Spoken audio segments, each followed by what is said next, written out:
All right, we're on the record, people. Thanks for joining us. This is another Jock and Nerd Podcast Weekly. Let's go. It's the Jock and Nerd Podcast with your hosts, Anthony and Imran.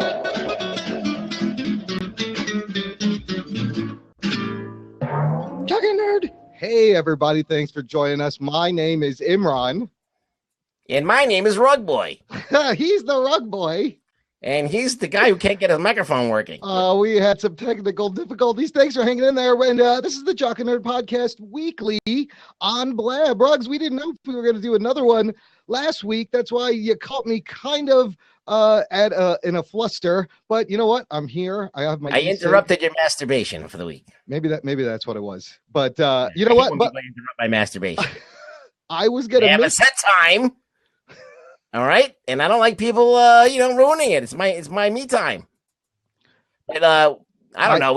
Fuck it. Let's just do this. I was gonna miss. The thing is, we've geeked out on the Blab for like 12 weeks straight. I was gonna miss this, so I'm glad we just did this impromptu. There's a lot of stuff going on. Let's do this. Star Wars fever is sweeping the nation. Happy Star Wars Eve, Rugs. Happy Star I know Wars there's Eve. so many people online, and they're Jordan the Pies Jordan. She's online right now. She's online. Like she's online on the internet, waiting in line.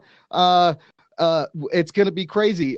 David Mobley's where he's talking box office predictions. Let's get into some of this. That's kind of what we wanted to geek out about. Star Wars fever. Rugs, when are you gonna see the movie?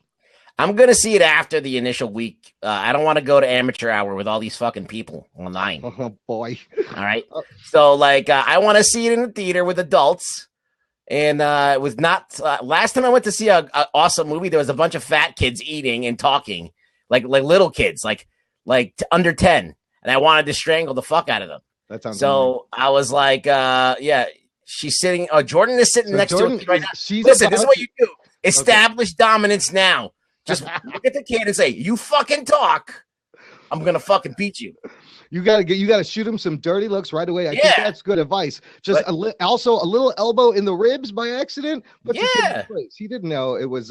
He's already poked her with his saber. This is gonna be a mess. It's gonna be like trying to go to a cosplay event and watch a movie with everyone all dressed up with sabers. Yeah, I'm not gonna see it opening week. I'm gonna wait. I'm gonna probably see it on a weeknight. With some adults. Dude, they have out here. I was looking up tonight. They have showings all the way through 4:30 in the morning. You can buy tickets for 4:30, 3:30, 2:30. And then I was like, well, maybe I should go. I could go to sleep early. I could go see it at 4:30, and then I could just stay up and go to work, and that would be fun. I want to see it at the prime time for me, which is, to me, I like to either watch a movie in the morning, like 12. A matinee, if you will. Yes. Or I like to see it right after I have a couple of beers after work.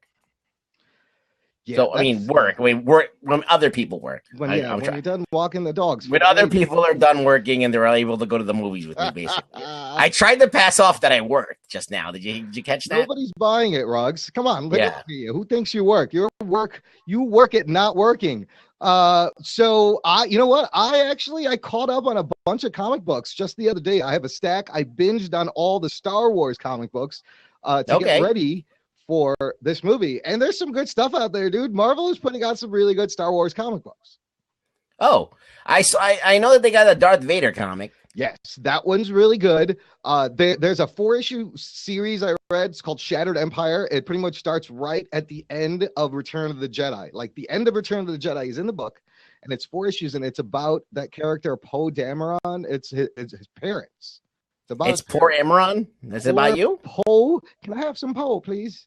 Poe Imran. No. Yeah. Actually, my name does sound like a Star Wars character. I guess that. Yes. I could be a. Yes, it does. So it's good, right? You read it and you liked it. So then there's the main Star Wars title, takes place between episodes 4 and 5, and so does Darth Vader. And they cross over. There's a crossover happening. It's really well paced. It's Jason Aaron writing Star Wars. And I forgot the guy, but they got Mike Deodato drawing. Stuart Immonen, who did X-Men. Great. They have all the heavy hitters at Marvel doing Star Wars books. They're really good. There's a Lando book that's really good. And there's a Chewbacca book coming out, but you guys should check that out. Those are great. Okay. I'll check that out. I would like to read miniseries or short runs because whenever they get into like this long continuity shit, they always ruin it. I like let's do a focus story. Let's get to from A to B, and like let's let the writers like explore what their vision is for this particular story, and then we get the hell out. I agree. Like the short mini stories that maybe happen between the movies or setting up certain in moments of the movies, those are always great. So but these are ongoing titles, so you kind of have to, but I binged through it. So buy trade paperback is just as good as like the limited series, so it was nice to binge through like 8 issues at once. So I see that you read some comics to prepare yourself for Star Wars. That's what I did. Yes. So are you going to watch any of the films, like just to like refresh yourself, or you think you've seen them all a million times, or you don't need to do that? I feel like I know it's enough. I just show me the movie already. Here's the thing. It's a good segue because people are posting shit. This is like a crazy internet not posting spoilers battle going on right now in forums and websites everywhere. Like I was reading an article just now on Screen Rant about Lex Luthor and Batman vs. Superman, nothing to do with Star Wars. And I scrolled down to the comments, and then this dude like spoils the whole movie right there. And I started reading it and I stopped. And then people are pissed. I was like, I was like, oh shit, dude, it's crazy. It's everywhere. I'm staying away from the internet. You can't. People are like, this is unprecedented because really we haven't, when the last sequels came out, it wasn't this crazy and it wasn't this instant, but man, the hate for people, they're like, I will kill you if you post spoilers. I've never seen anything like that for anything else. You can't do it. You can't because the spoilers in a Star Wars movie, I mean, you find out that Darth Vader is Luke's father. No one knows it. No one sees that coming. No.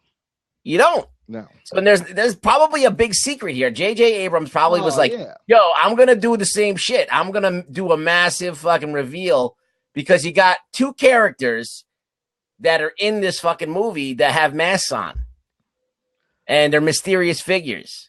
Yeah. So, and then you don't know the origin of people or where they're connected and all that stuff. So I don't want to know any of that shit. I want to learn on my own.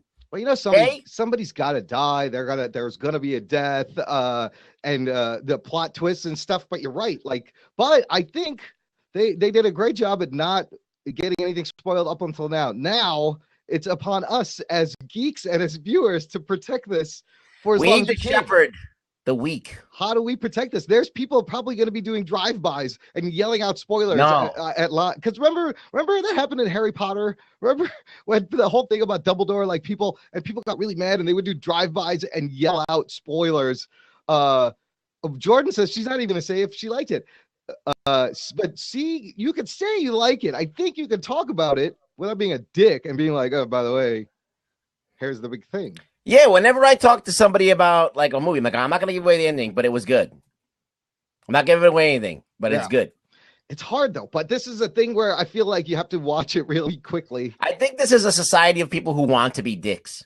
Well, that's called. There's a lot of people that just want to be dicks because you can hide behind the internet and you can be like, hey, I don't have to be responsible for anything that I say because I'm a puppet. Oh, wait a minute. Wait, they're not. Oh shit. Anyway, so did you ever hear about this machete thing? Yes, you sent me some, and I was reading about it earlier. Basically, this is actually kind of cool. But there's articles about how should you prepare, speaking of watching movies, to get ready for this new movie. Whether you've never seen Star Wars, or whether you've already seen Star Wars, this guy has this thing called the machete order. Yeah, it's because the name of the site was something about machetes, so it's named after the website. So this guy's name is Rod Hilton. He's the guy who came up with this. Yes. Okay, so he postulates the best way.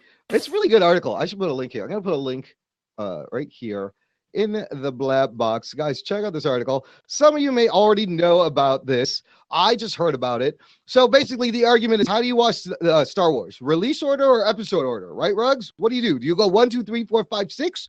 Or do you go by how they came out? Well, if you ask a machete, he will tell you use this order. The whole purpose is to get rid of the Jar Jar Binks as much as possible and the young boy as much as possible. Well, so now, okay, people in the chat are saying That was my Antonio Banderas. no, that's a really good Banderas. You do a good job with that, Ruggs. I'm surprised. It's actually surprising. Sometimes I wonder who was your father really? Boots and boots. Yeah. So everyone's saying release order. Now this guy argues the problem with release order is that if you're watching the original trilogy first, then after everything's done at the end, the Empire's destroyed, everyone's celebrating. Luke looks over at his like hologram Jedi Masters, and you see some teenage kid there next to Yoda and Obi-Wan. And since you've never seen him before, you're like, who the fuck is that young kid next to fucking Yoda? That's right. Which I think that's a pretty good argument for against release order. The problem with episode order is that, yeah, this makes so much sense. It spoils the whole fucking Darth Vader's Luke's father thing. Yeah. So what's the order? What's the machete order? Here's the machete order. This is great. It is that Dave Williams says it right there. You watch actually, I'm gonna fix that a little. He's close. You watch episodes 4, 5, and 6 first. That's A New Hope, Empire Strikes Back, Return of the Jedi. Or no, sorry. No. You watch 4, 5. You watch Star Wars: A New Hope, Empire Strikes Back, right? Then at the end of that, big cliffhanger. Luke, I am your father. His hands chopped off. Now you take a little flashback and you find out about Anakin, and you go to episode 2, Attack of the Clones, and then watch episode 3, Revenge of the Sith. And you also see the origin of Boba Fett. Yes. Then you see Boba Fett. Yes. And then right after the end of 3, when you see him formed as Darth Vader, I love how he puts this. I'm not going to take credit for this, but it's brilliant. You jump back to Return of the Jedi, and now you have Luke meeting Jabba, and he's echoing the same kind of lines that Obi-Wan was giving Anakin. And I was like, wow, this is great. Like, I kind of want to do that. I think that's an amazing experience. Yeah, I mean, I never thought of it. Like, you just get rid of the first episode because that's the most boring and stupid. And it is irrelevant, yes. You know, and it's all about little kids. And it's like weird to look at Natalie Portman knowing that we've all, like, wanted to bang her in her adult life. So just get that one right out of the way. You don't want to see a Darth Vader as a little whiny fucking punk kid. Like, that just ruins it ruins it. Just that's an abortion of a movie. Yeah. All right. There's nothing cool about that movie except for Darth Maul, and we could do without Darth Maul. Okay, I guess we can. Darth Maul. Well, they killed all the cool people right away. That was the problem with that. Yeah, Darth Maul doesn't even come back. So it's like he's one and done. So I think this is cool. The machete order is a good idea. I think I'm behind this. This is kind of caught on, his little machete order, like the name and everything. Very, very neat. Check out that link. I put the link in there, right? And this is like, so you get no Jar Jar also, which is also quite brilliant. You don't have to live through Well, Jar you get Jar. Some Jar Jar. You can't avoid it. He's in all the other bullshit things, but they will all, hey, Crystal's here. There will always be Jar Jar. So you wanted to also talk about some box office predictions? You want to talk some numbers? What are you thinking? What do you think about numbers? How many are we talking about? Billions? Like opening weekend billions? Well, here, look, there's an interesting article here I found, Box Office Mojo, and it has a couple of numbers and a couple of things of notes. So it's already out as of today. The film has landed in 12 international markets. It's already made 14.1 million in international markets. The big thing is now obviously tonight and tomorrow. Yeah. Tomorrow and Saturday and Sunday. Those are it's gonna fucking I don't know. I can't even do the math equation. It's on the most theaters that any movie's been in December. 4,001. Oh shit! Imran just left. All right, this is no good. Imran, what happened? He was talking about facts about movies. All right, well, anyway, I predict that this movie is going to make a shitload of money, especially over the weekend. It's got a start today. It's got an early start. So I'm thinking it's easily going to go $1 billion in like the first week. It's probably going to break every record. It's going to definitely break Jurassic Park's record. It's going to definitely break Avatar's record, and it's going to break, I don't know, all the other records. I don't know what else is there that's to beat. Anybody else have a comment in the comments section over there? 100 million on ticket release day. So that's already they're already 10% in. Hey, Crystal, what's going on? Yeah, wow, that's a lot. 100 million and already pre-ticket sales. Hi, sorry, it might have been my stupid Manicam. No, so can you hear me now? Yeah, you don't need any graphics. I just need you raw, baby. I'm here. I'm raw. I'm ready to rock and roll. So look, they've said this is the most interesting thing. They said no film has ever made 100 million in a single day. Oh shit! Has it already though? Never been done, but this seems like a possibility for this movie. They're predicting this. So at the bottom, their prediction is this for the weekend? 231 million. It's their prediction, which is crazy. But what do you think about the first week? It's going to make $1 bazillion. You know what I feel bad for? I feel bad for, we're going to say hi to this guy. I feel bad for Alvin and the Chipmunks 4 and that movie with Amy Poehler. Yeah, nobody's going to see that shit. Well, it's going to be the people who couldn't get into Star Wars. Oh, yeah. That's who's going to Hey, look at this guy. Hey, what's up? How you doing, dude? What's going on? What's going on, guys? Who's this guy? Where are you from, dude? That's Rug Boy. Where are you calling from? Oh, he's from San Diego. The place where they make comic conventions. Well, they make a very big. Have you been to that? You go to that? I haven't had the chance. Tickets sell out so quick, man. So quick.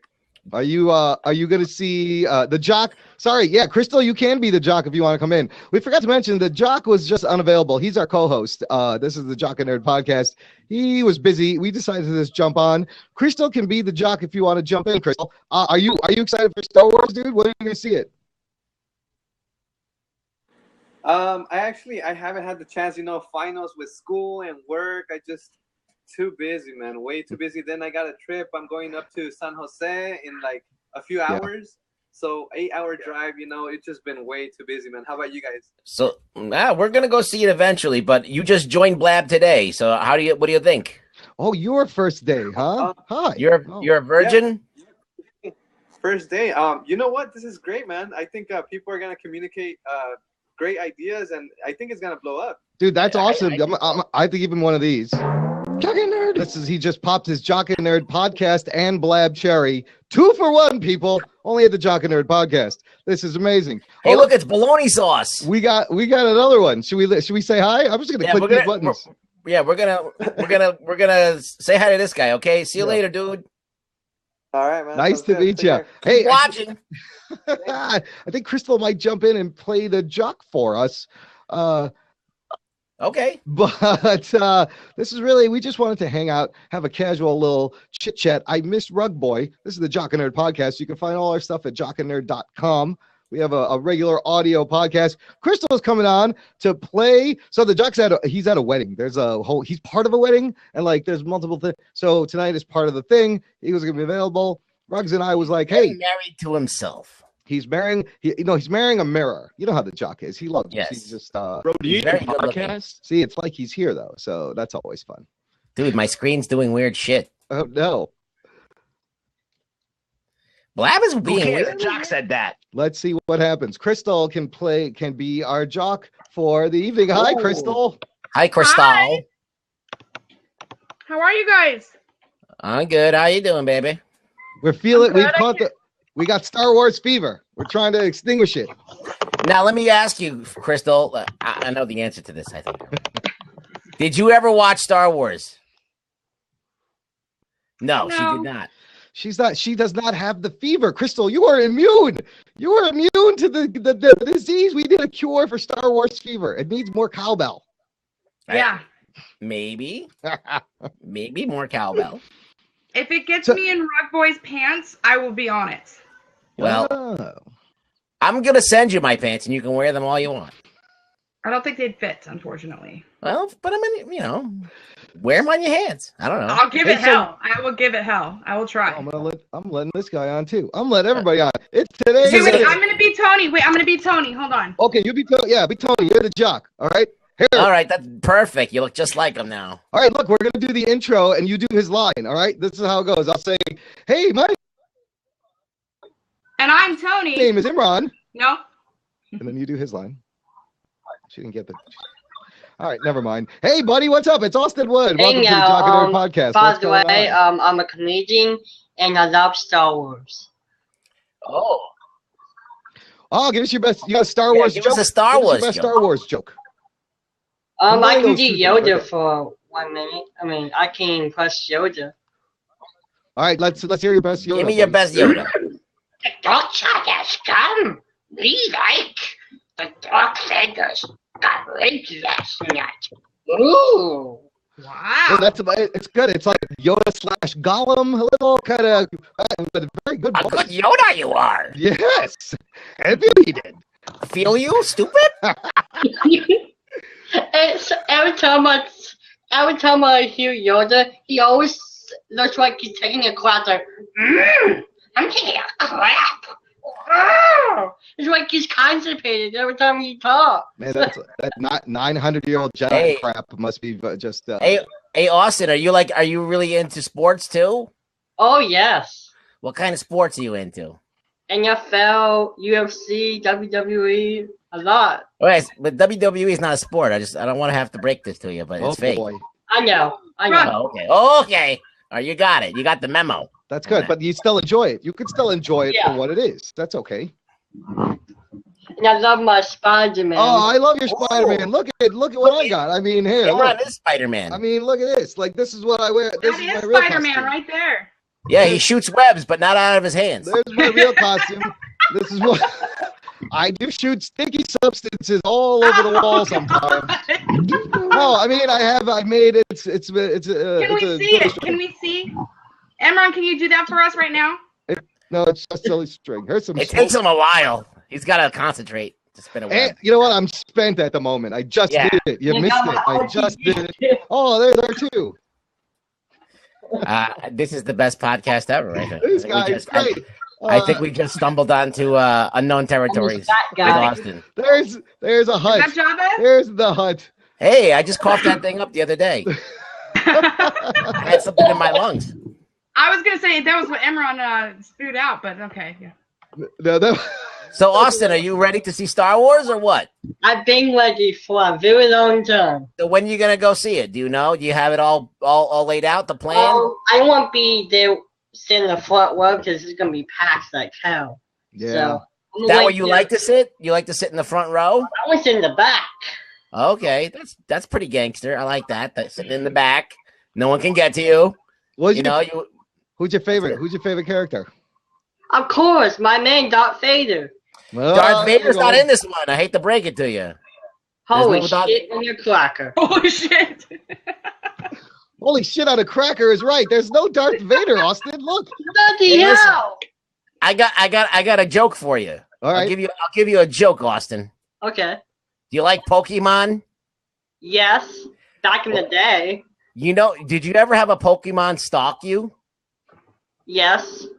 Well, how do you know that the Pokemon is a stalker? If it was a saga, I'd probably whip that shit up.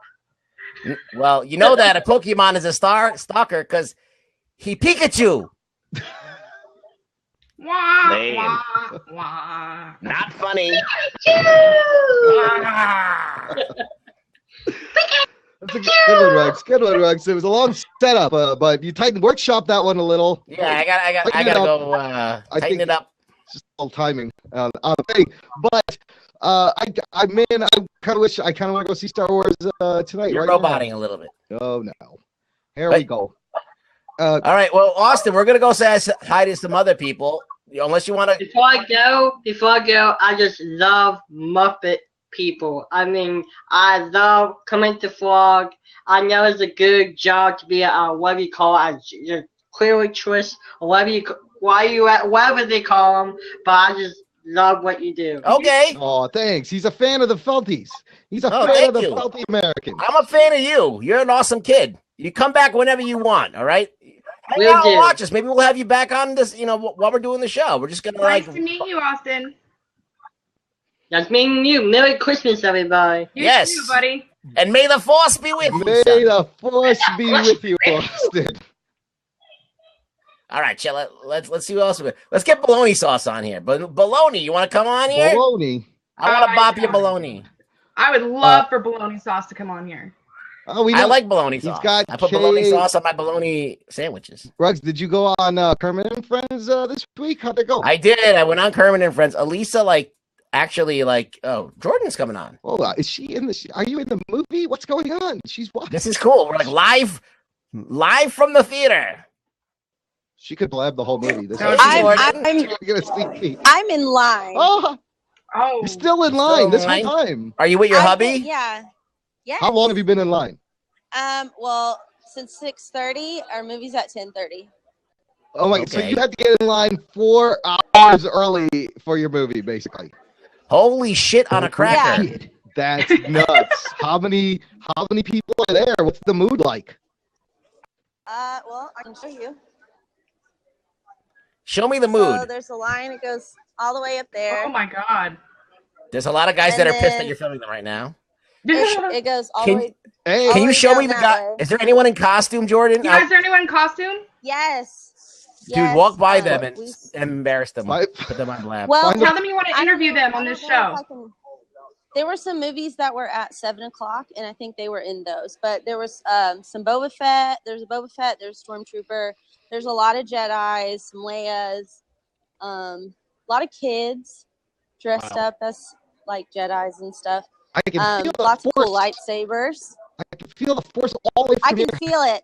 Happy Star Wars Eve, everyone! This is better than Christmas, I think. So, did you prepare some 5-hour energy or a Four Loco or something so you can have the energy to No, stay up through this movie? I stay up late anyway, so Oh, okay. there's not going to be a problem. But Peyton took off work today just so he could get here early, and I took off early so we could come up here.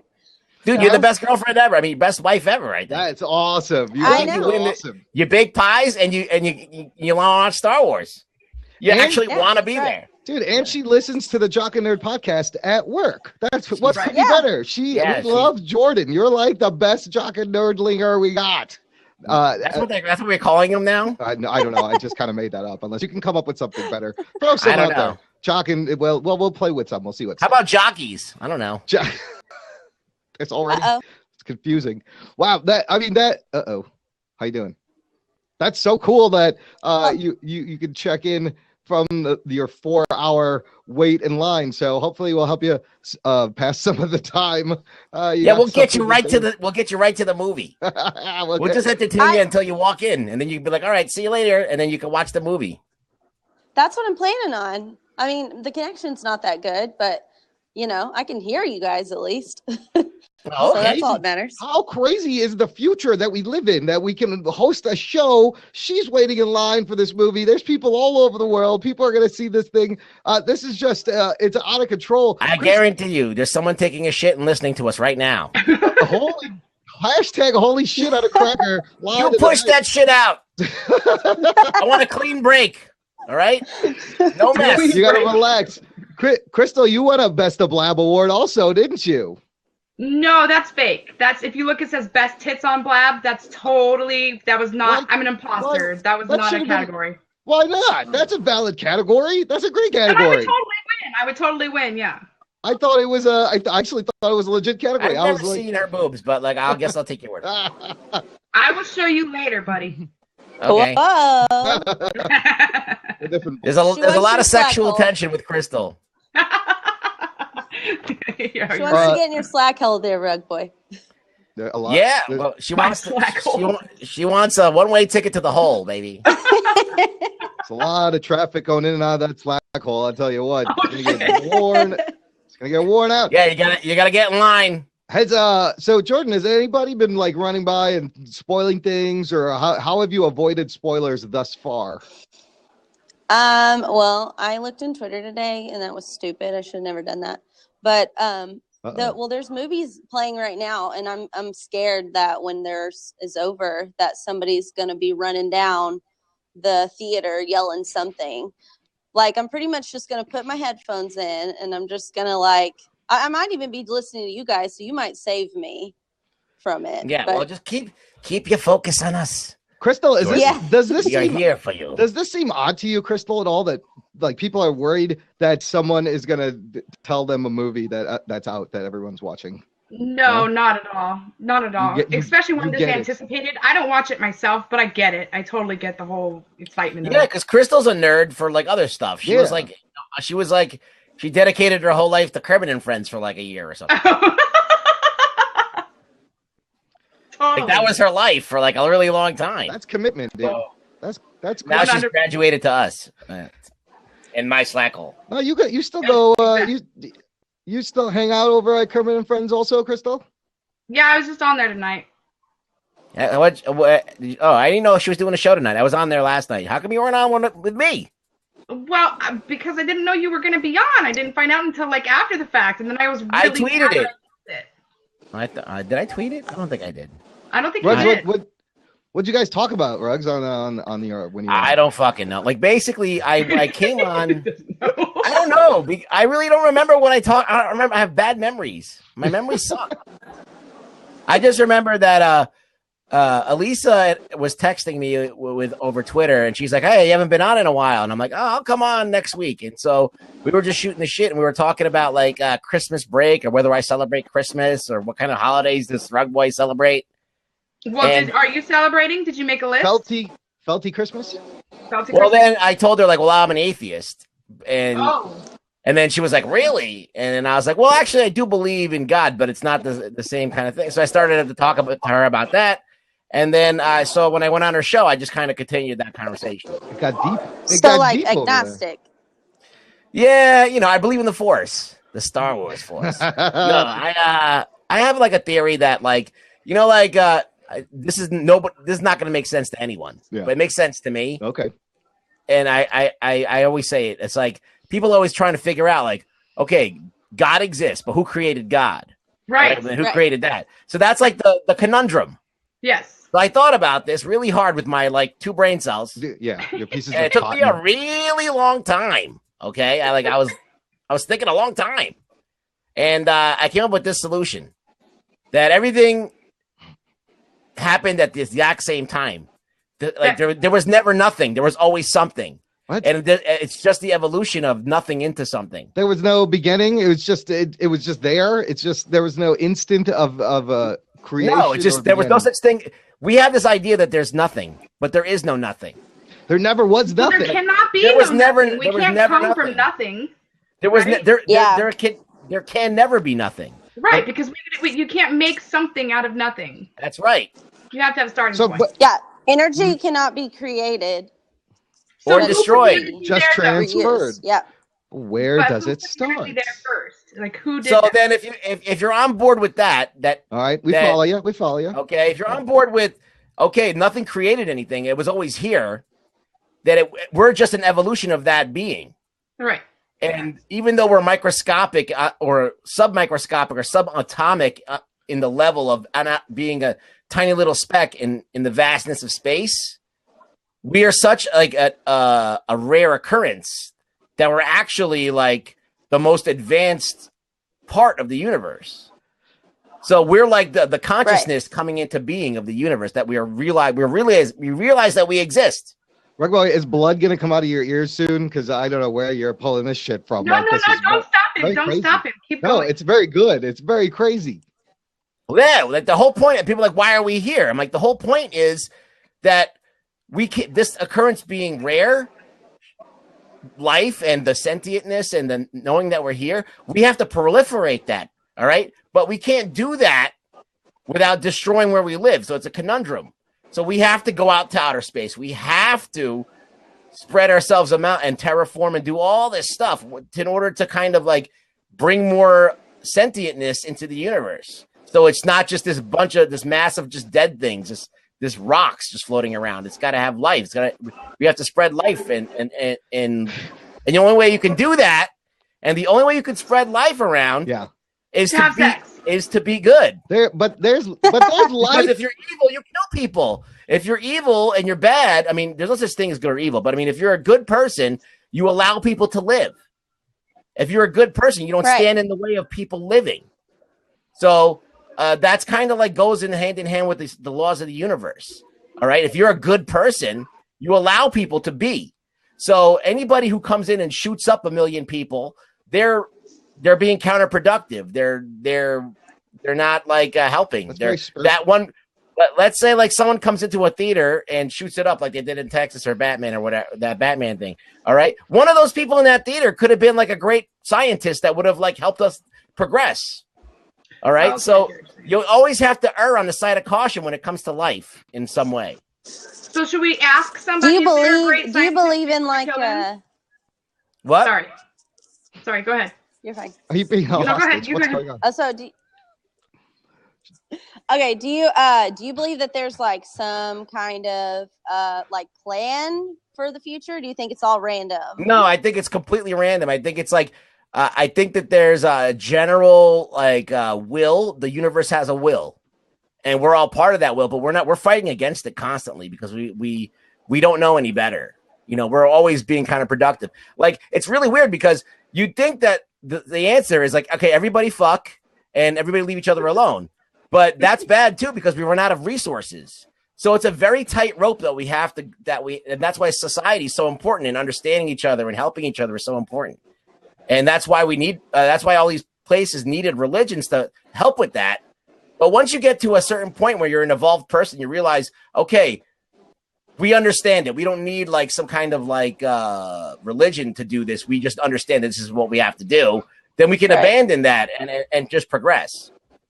Would we have understood it though without these stories? Like that's the question that I know, big deal. But I don't know. I feel like it would just be kind of like a human nature kind of thing. It's like an instinct. But isn't it also human nature to kill? Like we've been killing since we've been but there's nothing wrong with killing. Killing, there's a balance to that resources. We have resources, right? And not everybody can have those resources. Not everybody can have that cow. You know, some people have to live to be able to die. And the people that are better at living are the ones that are going to be strong enough to carry our life beyond this planet. You know? So you got to think of it that way. Natural selection, you know, that's the order of things. That's what's built into every species.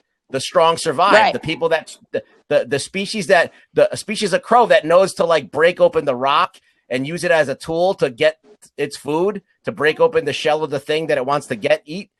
That's the species that's going to live longer. The other stupid crows, they die. So that's the way it works. But it's a very cold way of looking at it a little bit, but I mean, it makes sense. I completely agree with them.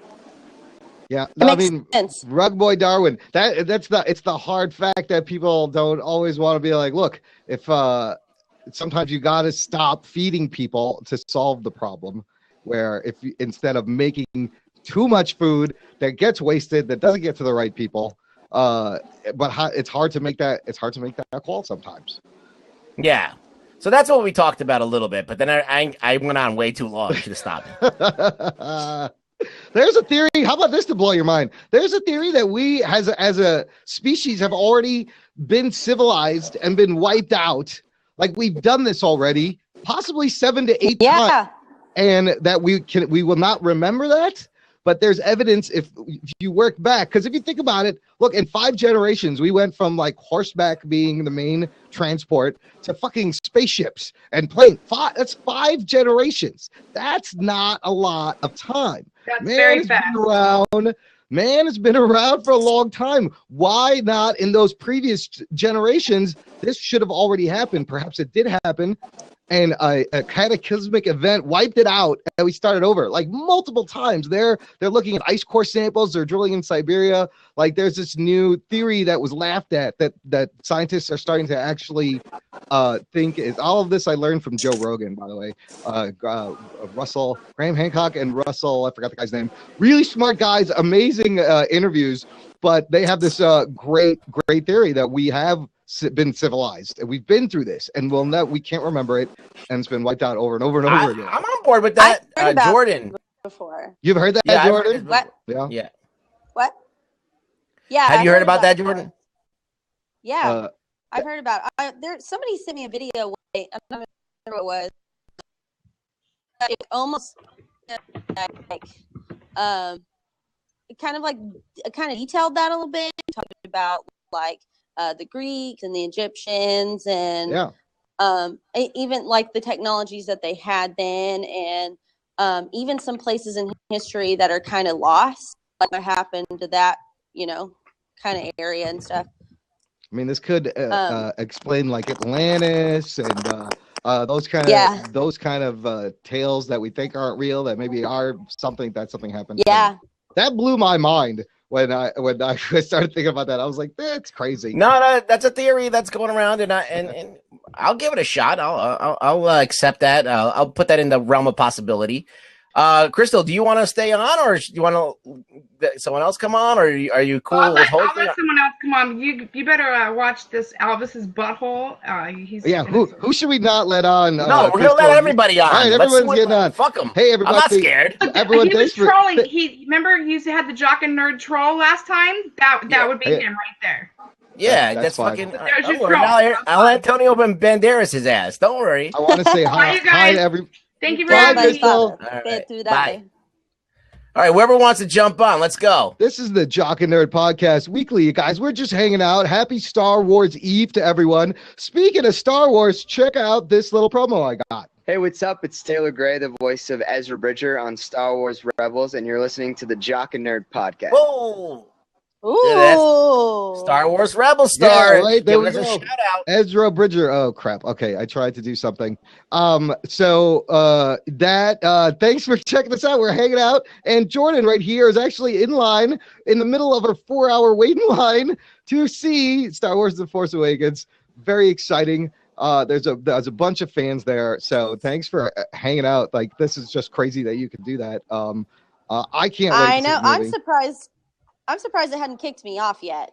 Like it's kind of spotty, like sounds in and out. I can hear you guys, and I can't, but it's working somehow. Surprisingly, the Force is with you. That's what's going on. That's right. Okay, I love avocados. You want to be on? Get on here. Let's see what's going on. What else? I want to meet this guy with the butterfly tattoo. With the butterfly, I love avocados. It's a healthy fat, just like me. Bullshit. But what were we? I don't know. I want to. The spoiling thing is so funny. Like how people are so up in arms. Like I can't. I don't know what to do. Do I not look at my computer? Do I not? I'm gonna go see if I can find anybody in costume. Yeah, find us a fan in costume there. And let's see what they're up. We got an open seat. Feel free to jump on. All you guys were asking to jump on about 2 seconds ago. I know. Nobody wants to come on. Come on in. Ask Rug Boy a question. I asked Crystal to leave politely. I would have her right back on there. Jock and Nerd Podcast Weekly, Star Wars Eve edition. We're just hanging out, finding out what people are excited to, what they think about the Star Wars and not get spoiled, and how they're not getting spoiled. Ruggs, how soon do you think it's going to be spoiled for you? Like tomorrow? No, I'm not going to allow anything to be spoiled. This movie is going to make. Don't even go on the internet. Yeah, you can't. You just lost Jordan. It's in and out. This movie's going to make $100 million in a day, people. It's going to break records. Okay, so this guy, I think that I love avocados. Yeah, DMV. Wait a second. All right, I'm trying to get another guy on here. Okay. You're just gonna troll us from the chat, or I want you to come on. I want to meet you. Come on, I love avocados. We want to say hi to America's favorite. The seat is not locked. I don't know. Does that seat look locked on your screen there, Ruggs? No, it's open. Yeah, it's open. It says, wait, I'm gonna do this, and then I'll do this. Yeah, it's unlocked. We got an open seat. If you guys want, it's unlocked, just like my zipper in my pants. Yeah, put that back in. We can't slow your roll there, Ruggs. Yeah.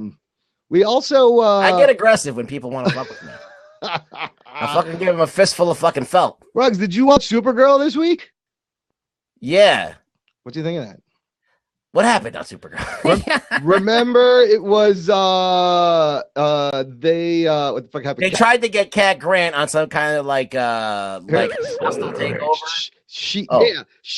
They do investigate. Yeah, they were trying to. It was a corporate takeover. She was going to step down, and they save her ass, but she figures out Kara is Supergirl. Like she does. She's like the smartest person on the show so far. But they're gonna do this switcheroo with Martian Manhunter, where they're gonna have him be Supergirl, and she's gonna be like there in the office, and that's gonna throw her back off again. Oh, mark my words, people. Shit, you wrote that next episode, didn't you? You're exactly right. This is so now she's gonna be confused and saying that she's not. Oh, that's a good point. That's very well done. And then the whole thing with like her Astro's husband, and then they're fighting again and all that shit. That was, I don't know. It was all right. Yeah, Astra's pretty hot for an old lady. Her and her sister, yeah. She's let her take me back to the Fort Ross prison. Yeah, show me around. Yeah, she was playing possum. I know she's playing possum. She can get out of there whenever she wants. Should we talk to Elvis's butthole? He wants to talk about the Star Wars racist thing. Yeah, let's go with Elvis's butthole. Get on here. Thanks, Jordan. We'll see you. We love you, Jordan. What? So somebody explain what is the Star Wars racist thing? None of this that everyone's white. No black people allowed in Star Wars. Black people in this new one. It's a science fiction. It's in the future, in the past. I don't know. Well, look, this is what we're trying to get the troll. This is people. Oh, he's at work. This is he works. Where are you working? Under the bridge. Where do you work? Where do you work, Elvis Butthole? He's got a desk under the bridge with a cell phone and a computer. That's where trolls work. No, yeah. Look, this is the deal. In the early Star Wars, they used clones, okay, as stormtroopers. After a certain point, they stopped using the clones, and then they did open enrollment into the stormtrooper army. So anybody, black, white, green, could be a stormtrooper. You can just sign up, right? Yes. Those clones happen to be white, though, didn't they? All those fucking clones. Well, in a lot of you don't see them with their helmets off a lot in the Star Wars movies. Yellow clones, yeah, that's true. You never see them, but who knows what's under there? That could be they could be any color. Your work allows me to sit on my phone. His work. So what are you, a cop? If he's sitting on the phone, how can he see it? That seems weird. You're talking out of your butt. Oh, that's why his name is Elvis's butthole. He's sitting out of his phone. Talking out of his ass, sitting on his phone at all. It's all making sense now. Okay. You gotta love. What else, Ruggs? What else caught your attention this week? Let's have a look here. Well, there's a bunch of posters released. Oh, there was. Hey, actually, I found this other article great. Let's talk about this. I'm gonna put this link in the blab here. Quentin Tarantino is a little pissed at Disney. These other great movies coming out this season. It's not just Star Wars. We're gonna have The Revenant. Have you seen that trailer? Leonardo DiCaprio. Yeah, where Leonardo DiCaprio has a beard and he sleeps inside of a dead bear. There's a bear trying to fucking eat him. It looks amazing, dude. That movie looks sick. Shot all in natural light. Like they had to wait for the weather and the lighting and then go like they lived outside. It looks amazing. Yeah, that dude who directed The Birdman. Alejandro Iñárritu. Yeah, Andrew in your asshole. All the way Iñárritu. He's right in your ito. Right? Urethra Iñárritu. Yes. Antonio Banderas. Yeah. The other movie coming out is Quentin Tarantino's 8th movie, The Hateful Eight, which I'm not excited to see. Are you? Are you excited to see that? I love Tarantino movies. I do love Tarantino movies, but it's going to be like a dialogue buffet. It's going to be like the best dialogue you've ever heard and whatever, just like every Kill Bill, whatever. Yeah. That Kill Bill Part 2, the last hour was all dialogue. I mean, that the Inglourious Bastards was a lot like that too. I felt a little bit, right? Talkie. A little talkie. Is that wearing thin on you? You don't like the Tarantino dialogue anymore? We used to. What's your favorite Tarantino movie besides? We grew up in the 90s. We grew up with Pulp. We went to college with Pulp Fiction. Tarantino was the shit, dude. I would memorize every line. Like he wrote True Romance, that movie, with Christian Slater and Patricia Arquette. I love the dialogue in that movie. I love the dialogue in Reservoir Dogs, Pulp Fiction. His movies are all dialogue, pretty much. They're all dialogue. Now, to your point, this movie is 3 hours long, I believe, with an intermission, and it's just people talking. It's it's only 2 locations. It's like Stagecoach and inside this cabin. So it might as well be a play, really. Yeah, look, after Kill Bill, the first one, Yeah. where he made a kung fu movie, like a legit kung fu movie. Kill Bill was great. Yes. I was just like blown away by that movie because it was so unlike Quentin Tarantino. Yeah. Because it was basically like a kung fu movie and done in like a very great way. The action scenes were great, and it moved along. It had like portions of it where it wasn't people just talking. There was a lot of narrative that was just unsaid. I agree. So I was thinking he was going to like now depart and start making these big grandiose movies with like. But then what happened with the second one? He went back to it. Yeah. Yeah. He did pepper in a little action here and there, but it wasn't like the Kill Bill one. I agree. Like the second one to me it just felt like it labored a little much, and the first one was very good balance of everything. It was almost flawless, that one. Yeah. The way it was shot. So what about Django? What do you think of Django? Still Django was okay. A lot of talky. Yeah. But Tarantino does have a major foot fetish, just like our buddy Elvis's butthole. Ew. But look, check this out, dude. Tarantino said on Howard Stern, I think it was today or earlier this week. He said yesterday Disney came to the ArcLight Theater in Los Angeles and said they bullied the theater into not playing the 70mm cut of the Hateful Eight and to play more Star Wars. He says Disney came to the ArcLight people and said, no, you are going to play Star Wars in the Cinerama Dome for the entire holiday season. And if you honor your deal with the Hateful Eight, we will not allow you to have Star Wars, the biggest movie in the world. We won't allow you to show it at any of your ArcLight movie theaters. So basically, the thing with this is he's not showing the 70mm cut everywhere because a lot of the theaters don't have it. It's going to be huge film print, film stock. I bet it's going to be awesome, but it hurts kind of this version of the movie that they can get bullied so easily. And apparently they've done this before with Age of Ultron in Germany. They had some dispute and they got bullied into showing shit. So that's bullshit. I thought it was very interesting that we know everyone loves Disney. Dude, the minute if I was Quentin Tarantino, the minute that I found out that my movie was opening around the same time as Star Wars, I would have fucking negotiated to try and change the date. But this is opening Christmas Day. Star Wars is opening tomorrow. It's not even the same day. Like they're not even willing to let this come in like 2 weeks next one week later. I would just be smart and be like, look, that's gonna own 3 weeks right there. Yeah, it's not gonna be on the radar for 3 weeks. Like even if you take the worst Star Wars, you're not gonna hit the number 1 spot for the first month that it's out. Yeah. You could just kiss it goodbye. Plus, I think theaters think they see that Star Wars is gonna make them probably quicker money than a rated R 3-hour dialogue heavy Quentin Tarantino movie, perhaps. Yeah. All right, John Bolton, let's get on here. John Bolton. I respect Tarantino for what he's done, his art, his style, him being outspoken. The guy doesn't give a fuck. He'll say what's on his mind. That's great. Okay. Okie dokie. Oh, we're having a testicle difficulty. Testicular difficulties. Somebody should refresh. I think it should be John Bolton. Try it again.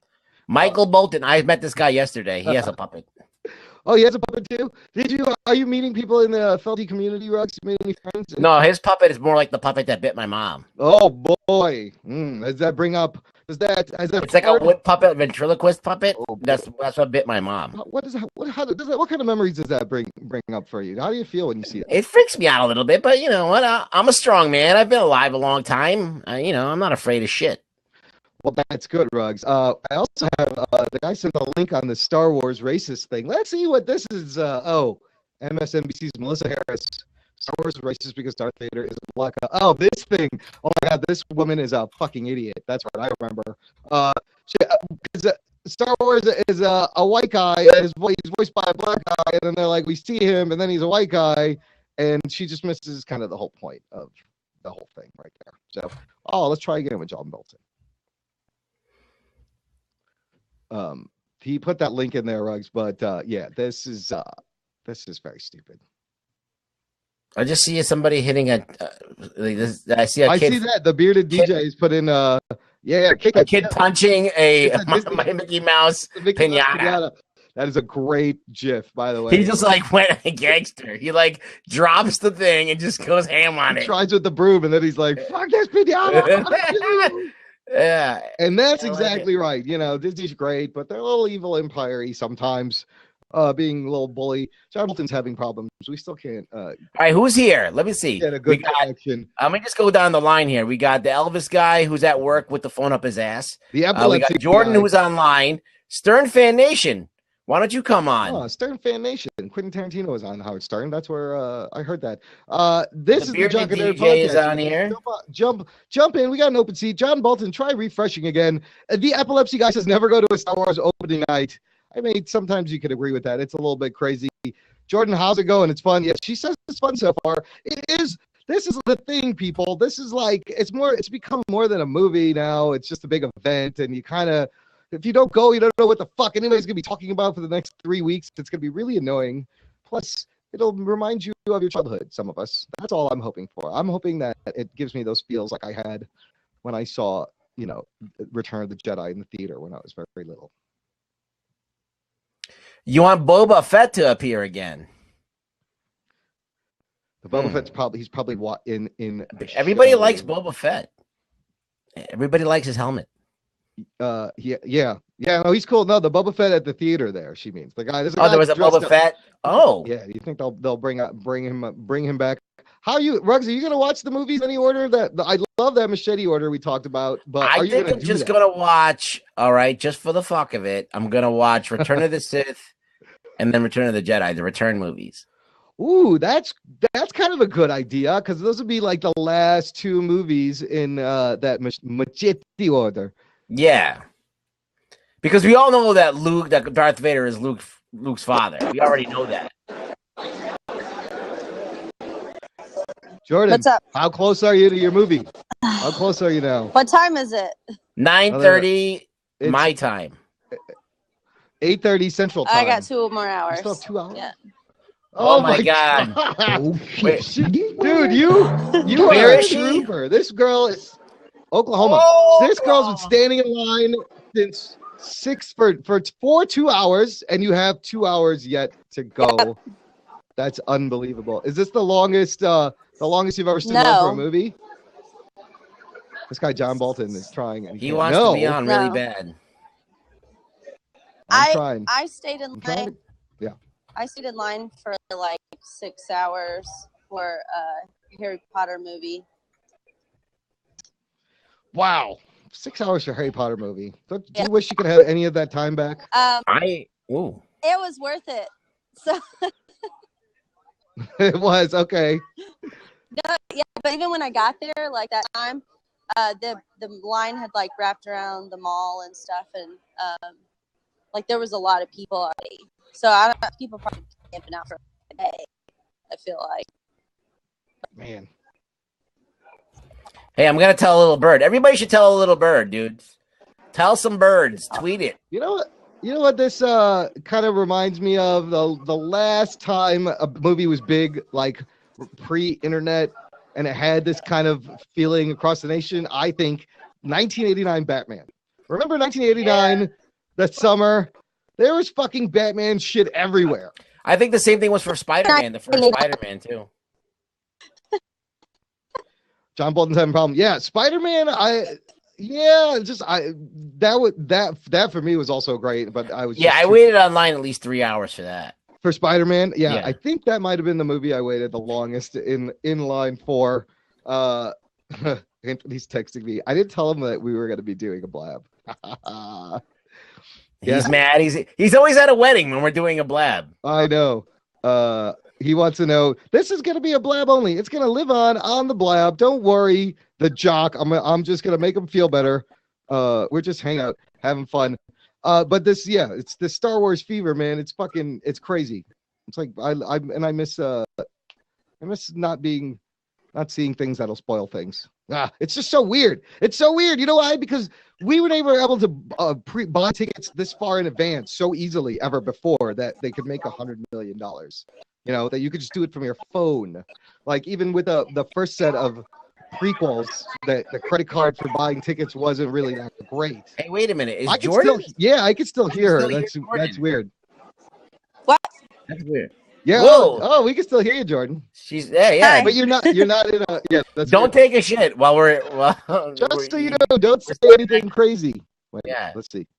Okay, I think she's gone.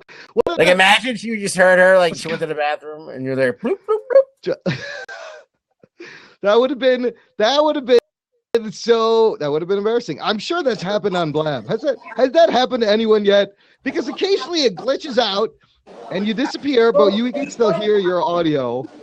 We're crazy. Yeah, so I wonder if that's happened to someone and they've gone to the bathroom and not noted. Stern Fan Nation goes, let's blow this shit up, Mazza. Let's do it. Bring it, dude. Jump on. How are you gonna? Yeah. Were you gonna sit there and make fun of us through the stupid chat? Get out of here. We got an open seat. Come on, it'll be interesting at least. This is a I was democracy. trying to show you guys. There's a still. couple of Jedi's up here. Ooh, let's see. Jedi's in line. Okay. I'm gonna see if you. I'm gonna try and be stealthy. I don't know what that means, Stern Fan Nation. I'm not sure. These are guys that sit around and have nothing to do. They don't contribute. They don't do anything. I got you, Ruggs. See, They're I don't just- understand that kind of mindset. Oh, look at the fun. Oh, look, Whoa, that guy never gets laid. Whoa, okay, nice. Whoa, that guy jerks off a lot. Okay. what Oh, else we that got guy's there? been living in the basement for a long Yeah, time. that guy lives in my basement. Okay. Wow. Oh, yeah. I like this. That's fun. Okay, well, damn. Every time we get going, she gets cut off. Now, I'm surprised that we're even getting that in the theater where she is. That's pretty crazy. But yeah, Stern Fan Nation, I want to say hi to you. What's going on? Who's George? This is George. Jump on there. Blanksy. Let's go. Blanksy. Hello. Let me go here. I'm having trouble pressing the goddamn button now. I'm pressing it. Nothing's happening. Can you click it? See, you I can't do it either. Hold on. Can you? So we can't hear Jordan anymore. I'm gonna kick her. Kick her. Okay, now somebody try. Ruggs, you're co-host. You tried to let him in. I don't know what's going on. This is all magic, people. There we go. Right, boys, running the show. I'm glad I made you co-host. So we'll put these in the. Oh, there we go. Now we're talking to Mr. Darth Vader. How's it going, Darth? What's up? I'm doing well. How are you? Well, I'm great. What do you think about the Star Wars fever kicking up again? 30 years after your last appearance. It gives me a big black heart on. Well, I'm glad it should. It really should. Because are you getting any money from this, by the way? Any residuals still? I get Princess Leia whenever I want her. That's a pretty good deal. You have a good manager. That was an amazing negotiation. Now, you are not in this movie, correct? Are you sad? They got like a broken, burned helmet of your helmet. I don't know how they got it, and it's in the movie. It seems kind of. I'd be mad. I still got paid, even though my helmet was only in it. I guess that's what's important. You ever put your helmet inside your helmet? No, but I put my helmet in other places. I like to put my helmet inside of a stormtrooper. Okay. Is it a clone? Is it a clone trooper or a regular trooper? Or is it a regular guy? Nincompoop, it doesn't matter. A stormtrooper's ass is a stormtrooper's ass.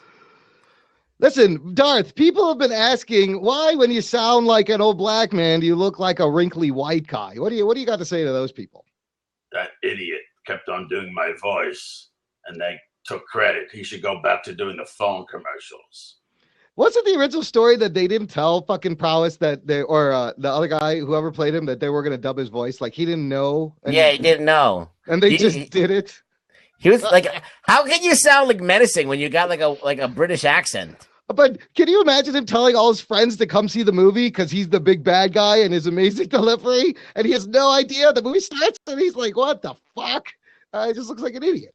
They will pay. They will pay for that. No! Wow, he looks just like me. He looks just like me. Was that you, Rock Boy? That was like, did that look like a 3D? He looked like me as a human being. Yeah, it's like somebody did a CGI 3D Oh my model god, of I Rock saw Boy. myself as a human.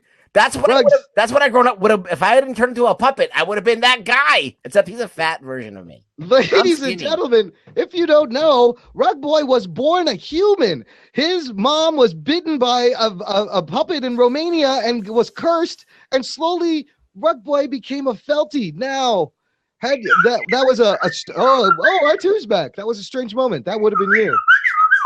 R2, how you doing? Are you where are you at the premiere of The Force Awakens, R2? Listen, tell C-3PO that he's a fucking punk. And hey, man, quiet.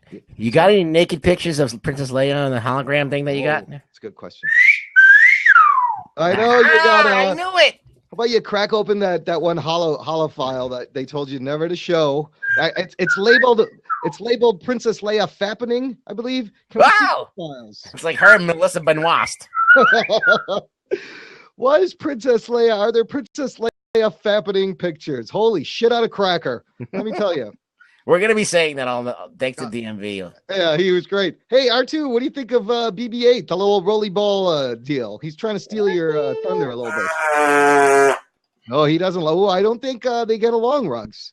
Much like you don't get along with the Muppets, I don't think R2 and BB-8 get along. Yeah, BB-8, I mean, he's cool and all, but R2 is the man. Oh, it's 3PO. Hello, how are you there, chaps? It's everyone's favorite C-3PO. 3PO, why is your arm red in this movie? Is that a spoiler? Should I have not said that? Oh, I think I've been up to some no good or some shit like that. It looks like his arm's been in a fucking the wrong end of a tauntaun. Is that what? But I'd like to play in a muddy field, if you know what I mean. He talks a lot about fucking guys at the ass. I always knew that about 3PO. You know, I always knew that. You couldn't help but have that. I don't discriminate. Any time of the month is fine for me. You know what's awesome? So I was telling you earlier, Ruggs, I read the Darth Vader comic book. So in that comic book, Darth has a evil version of 3PO and R2, and that 3PO is just like he just wants to torture droids and people, and he says it like in the same cheery way, but he's always talking about like hurting and killing people. It's really dark and awesome. Well, the Emperor had his own for C-3PO, but it was like a sex slave, and it was called C-PPO. C-PPO. They're very weird. They're very weird, those people. 3PO. Yoda, come here, Yoda. We had one look at that Yoda. We had one Yoda impersonation already from DMV Sports, right? Let's Master Yoda, you're looking good for someone who's listen, Imran, I gotta take a leak. All right, go ahead. I'll be right back. Okay. And then I'll come right back. That's fine. I got to talk to Yoda for a second. Talk to Blanksy for a little bit. I got to talk to Yoda. Let's hear Yoda. How do I speak like that more? I know that's gonna be. You figure that out. Let me see. I don't know. I'm gonna mix the words up. How you doing? Good. How you doing? Where you calling from, dude? That shit is awesome, by the way. Thanks. From New Jersey. Oh, good old New Jersey. You excited to see the movie? Are you obviously a big fan? I like it, but I'm not like if I go out tonight, I won't be able to get in, right? You know what? You might. You never know. Where I live, I might. Yeah. Yeah. It really depends. I mean, as much as everyone, it's made $100 million. I also read that Fandango said that there's still like millions of tickets are opening day. I think where I live, I probably could. I don't know. We'll see. It started today, though, right? Not at midnight, right? It starts technically tonight. So like this, it used to be like the Thursday at midnight. They've moved they moved that shit up. This is gonna be premiering at like noon next year, 3 days earlier. But they're gonna count this money with tomorrow's money, and they're saying that this could be the first movie to make $100 million in a day, which is fucking crazy. So did you hear Quentin Tarantino on Howard Stern? We were just talking about that. I was like, oh, that's very interesting. I heard about the theater controversy? Yeah, that they kind of bullied him out of showing the 70 millimeter cut of the Hateful Eight because they're like, hey, Star Wars, if you want Star Wars, you're going to fucking play Star Wars. All right, buddy? They're like the mob, dude. They were literally like the fucking mafia. Like, what are they doing? Send Darth Vader over there or some stormtroopers. They're like, no, and they've done this, but in the article, it also cites they've done this before with Age of Ultron in Germany and stuff. But You don't get to be a huge company by being nice all the time, I suppose. That's true. There must be something behind it though, because it's just one theater. It's not like a big deal that he got swooped up. It seems specifically against him. Well, that theater, I think, because of the fact it's 70 millimeter, there's only a few theaters that can have that format. Yeah, so it stung him bad, and they was saying that. I forgot what else, but it seemed like he said he did Kill Bill for Miramax, I think, which was a Disney company. So. Oh, that's right. But Howard called out to whoever the president of Disney is. He goes, "I know you're listening. Take care of this for the guy." Shit, dude, they're getting the stuff they own, how big they're getting, like they own half of pop culture. Oh my God, yeah, Marvel and Star Wars. And Star Wars, and then it's unbelievable.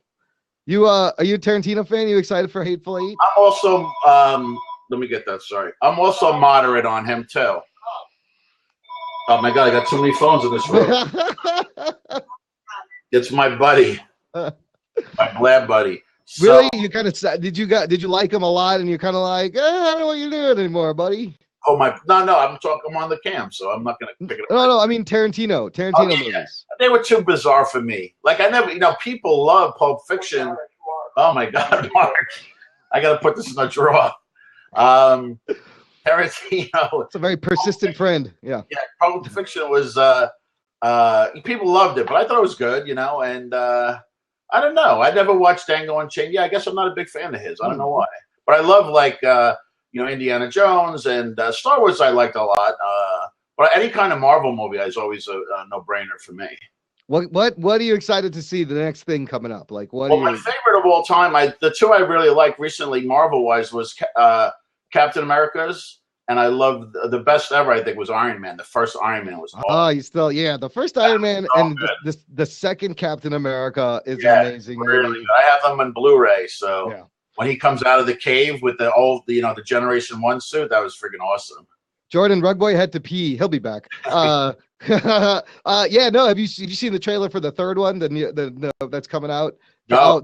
Captain America Civil War. You haven't seen the Civil War trailer? Mixed together, right? I don't like when they do the Avengers. I think it's just, and I don't like the way the Hulk bounces around.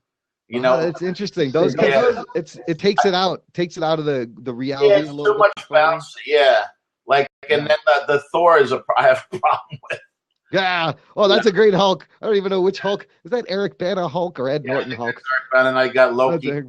Oh, you got Tom Hiddleston. And I've got I got a good one. You're gonna love this one. Hold on. Got a Spider-Man. Throw up a Spider-Man. I can load a Spider-Man. I don't have it loaded, but I'll put up a. Dude, what program? What program is that? That's fun. It's Manicam, and I make my own mask. So it's Manicam. Okay, yeah. Oh my God, you're right about persistent. Mark. Sorry. Oh, I got two phones here for some reason. If my wife was up, I'd say pick it up and tell him to call him back. I'm looking for my Captain America. Give me a second. Waiting. This is like stage fright. All I got is this. Yeah, your hoodie. Yeah, I always tease you. Is that your what is that? Your Huggies? Yeah. There's Rugs Boy's back. Did I make a Rug Boy mask? Dude, we can make a Rug Boy mask. People can put it on themselves. I could upload it to Manicam. Rug Boy's pay me for that. I was posing for you. Oh, okay, go for it. Yeah, get yourself. Yeah, there you go. Perfect. Wow. Oh yeah, you can just grab it there. This is gonna be awesome. Jordan says she has a Stormtrooper one. So John, let me ask you a question. Yeah, sure. So I was on Elisa's broadcast yesterday, and then Claire from New Jersey was gunning for your coolie right there. I know. I feel bad for the guy. He lost his mind. Yeah, this is what I was looking for. I call this fat Captain America. I'll be right back with that question. All right, good. Yeah. So yeah, he's just a couple of shows. There he goes. Fat oh, that's great. Your mouth and your eyes come through, and it's like, yeah. Wait, like what was Captain America? What was Claire? Claire's talking smack, dude. What happened? Oh my God, yeah. I did.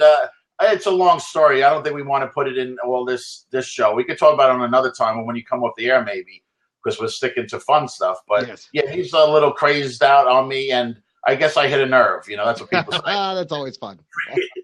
friggin' major nerve. You know, I did a really cool Photoshop of David and Goliath, and I had holding the head, and it was his head. It came out really good. Oh, that's great. He got spooked.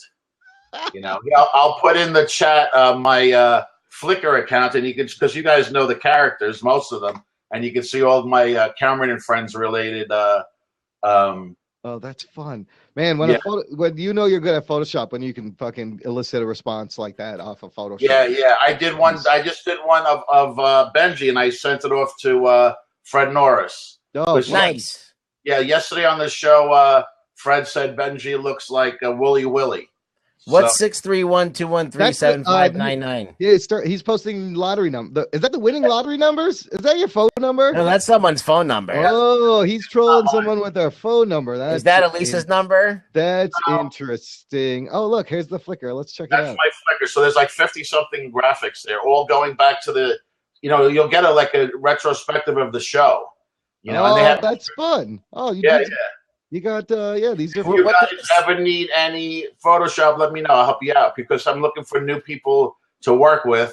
Like Elisa's, I'm not on my good list right now. She's on my naughty list. Somebody's on my naughty list. He's obsessed. We're trying to do like a fun, positive show. We're not really about shitting on people. Me too. I feel like a lot of pressure when I go on that show to be shitty to people. Exactly. It creates that kind of atmosphere sometimes because the people on the chats are so freaking nasty, right? And it just gets me in a bad mood, and I want to be mean. But like, I want to come on here and have some fun, make some dick jokes. Imran and I could just talk about shit and entertain each other. We don't really care what else. I agree, dudes, because I'll put my website too. It's fun stuff only. I'm all about fun stuff. I love talking to Elisa. I love looking into a conversation with her. But then the people in the chats just start flaming. Yeah, I was going to do a Photoshop called Elisa's Attack Circus, and it'd be like Claire and Isme like coming at you, in the boxes, and then from the chat would be flaming arrows and flaming balls and shit. That sounds like fun. It'd be an anonymous person in the one chair, like help. No, I really don't do banners. I probably could, if you need some stuff. Like I said, I do a lot of stuff for her, and she says I'm obsessed. Like she insults me, so sorry. Funstuffonly.com. Guys, check out that. I think it's all about. It's a mob mentality. It's all about what's going on in the mob down there. Oh my god! And like our show. We have an agenda. We want to talk to each other. We want to get each other's opinions, and then the people, if they want to put their 2 cents in, then they can. But like we already know where we're going. Right. We got a destination we want to get to. If that show, if it's ever successful, who would want to do that every day? Like such a negative thing, Like it's a lot. Yeah, that's a lot of negative energy. I heard you. You're a nerd. I heard you, nerd, and you're a positive guy, and you learn to be positive. When you get older, you learn that you got to dwell in the positive, even if it's hard to find the positive. And dwelling in the negative is just the wrong way to go. It's easy to just. That's one of the easiest things is to be mean. It's so easy, especially if you can hide behind a puppet, or if you can hide behind a screen name. You can be a mean asshole. That's a good point. So, Rugboy, you should be the meanest asshole we got because, but you are the most happiest, positive person there is, and there's no need. Listen, this Stern Fan Nation, he's fucking going crazy. Do we got? Yeah, but he's a good guy. I don't know what's wrong. Monster face! He's gonna. This is my pet monster. So when we used to do dancing puppets on the show, I did this dude, and she always liked that. That thing was that's from the 80s. I remember that. Yeah. I remember that toy from the 80s. First one had a long penis. Can I come back in, Ron? Rugs, it's okay. But my thing worse. You scared Rugboy. Wow. Oh, shit. There's a white streak in your hair now. Wow. That was, God damn. We'll stick with Wi-Fi. Let me see if I'll get this mask to work. Let's see. I'll talk to Stern Fan Nation if he wants to jump on. I mean, jump on, jerk off.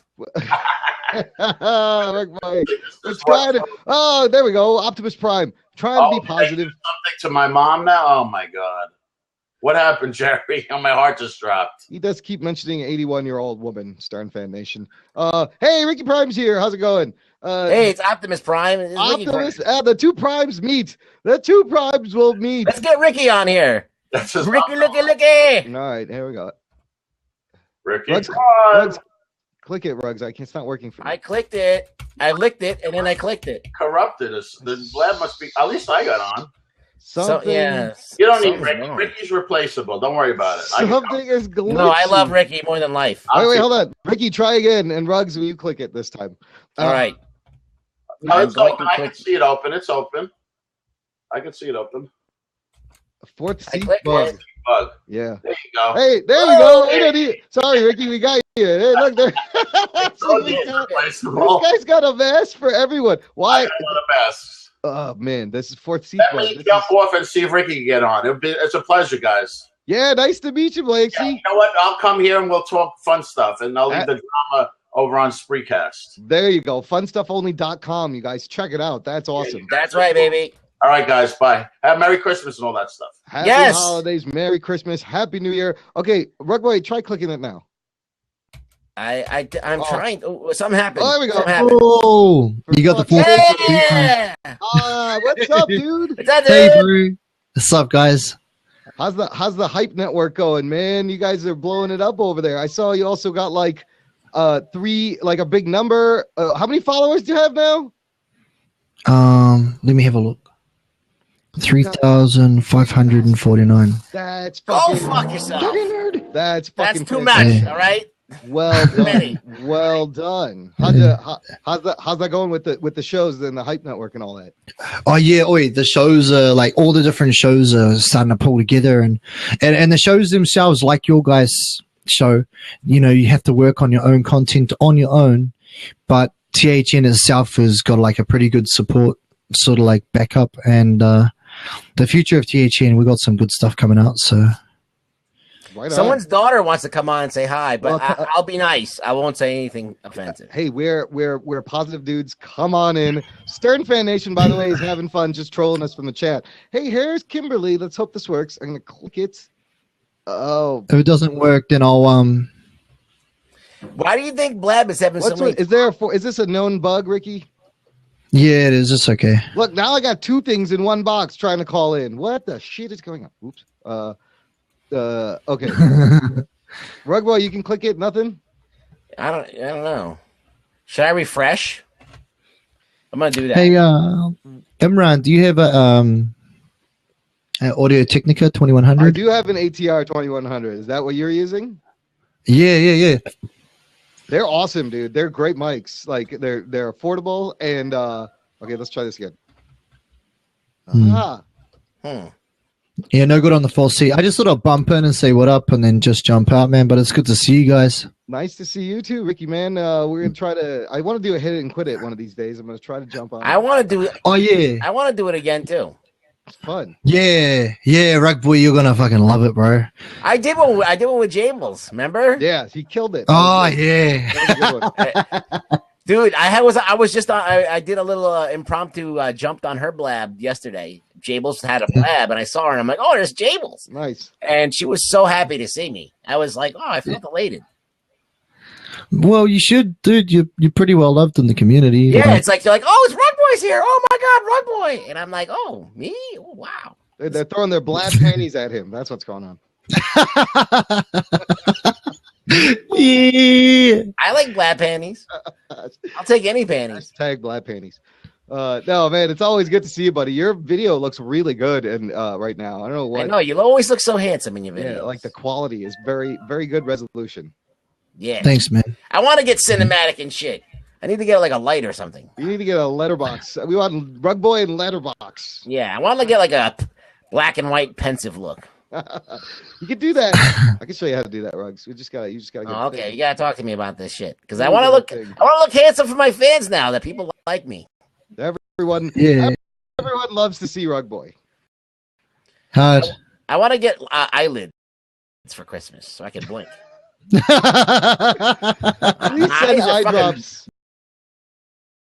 Dry as hell right now. Yeah, please send eye drops to Rugboy for Christmas. That's all he wants. Eye drops. It's kind of like that scene in Clockwork Orange at the end where they just got his eyes propped open and they're watering. And I like your daughter. She's cool. If she likes me, I We're like gonna try her. to get her on. Hang tight. The fourth seat thing isn't working. Yeah. So what I'll do is I'll rotate out so you can get the daughter in. All right. So peace All right. out, guys. Good to Nice see you. see you, Ricky. Thanks, Ricky. All right, try jumping Let's- on now. Addison, my There mommy. we go. Here's Kimberly. Let's say hi. Oh, Hey, it's working. okay. Something's happening. Blab. Again, people, this is all internet magic. Oh, it's trying. It's trying. Let's see. Hi there. My name's What's your Addison. Hi. Hi. What's your name? Your name Hi, is Addison? How old are you? Wow, You're 4? 4. Yeah. Wow, that means that you have more brain power You than like me. puppets? You like puppets, Addison? You like Rug Boy? Yeah. You don't think? Do you like my teeth? Ah. You I didn't brush. it. This is what happens when you don't take care of your teeth. I drank too much soda too. You got to stay away from that soda; it'll rot your teeth. Show me teeth. And then you're gonna end up like That's me with good. only My 6 Addison- teeth. Yeah. See, your teeth look Yeah, pretty you good. have a lot. They're way better. You got Addison, more can you than me. count? Can you see how many teeth Rug Boy has? Can you count how many? Can you Can you count my teeth? Open my eye. 2, 3, 4, 5, 6. That's he has 6 teeth.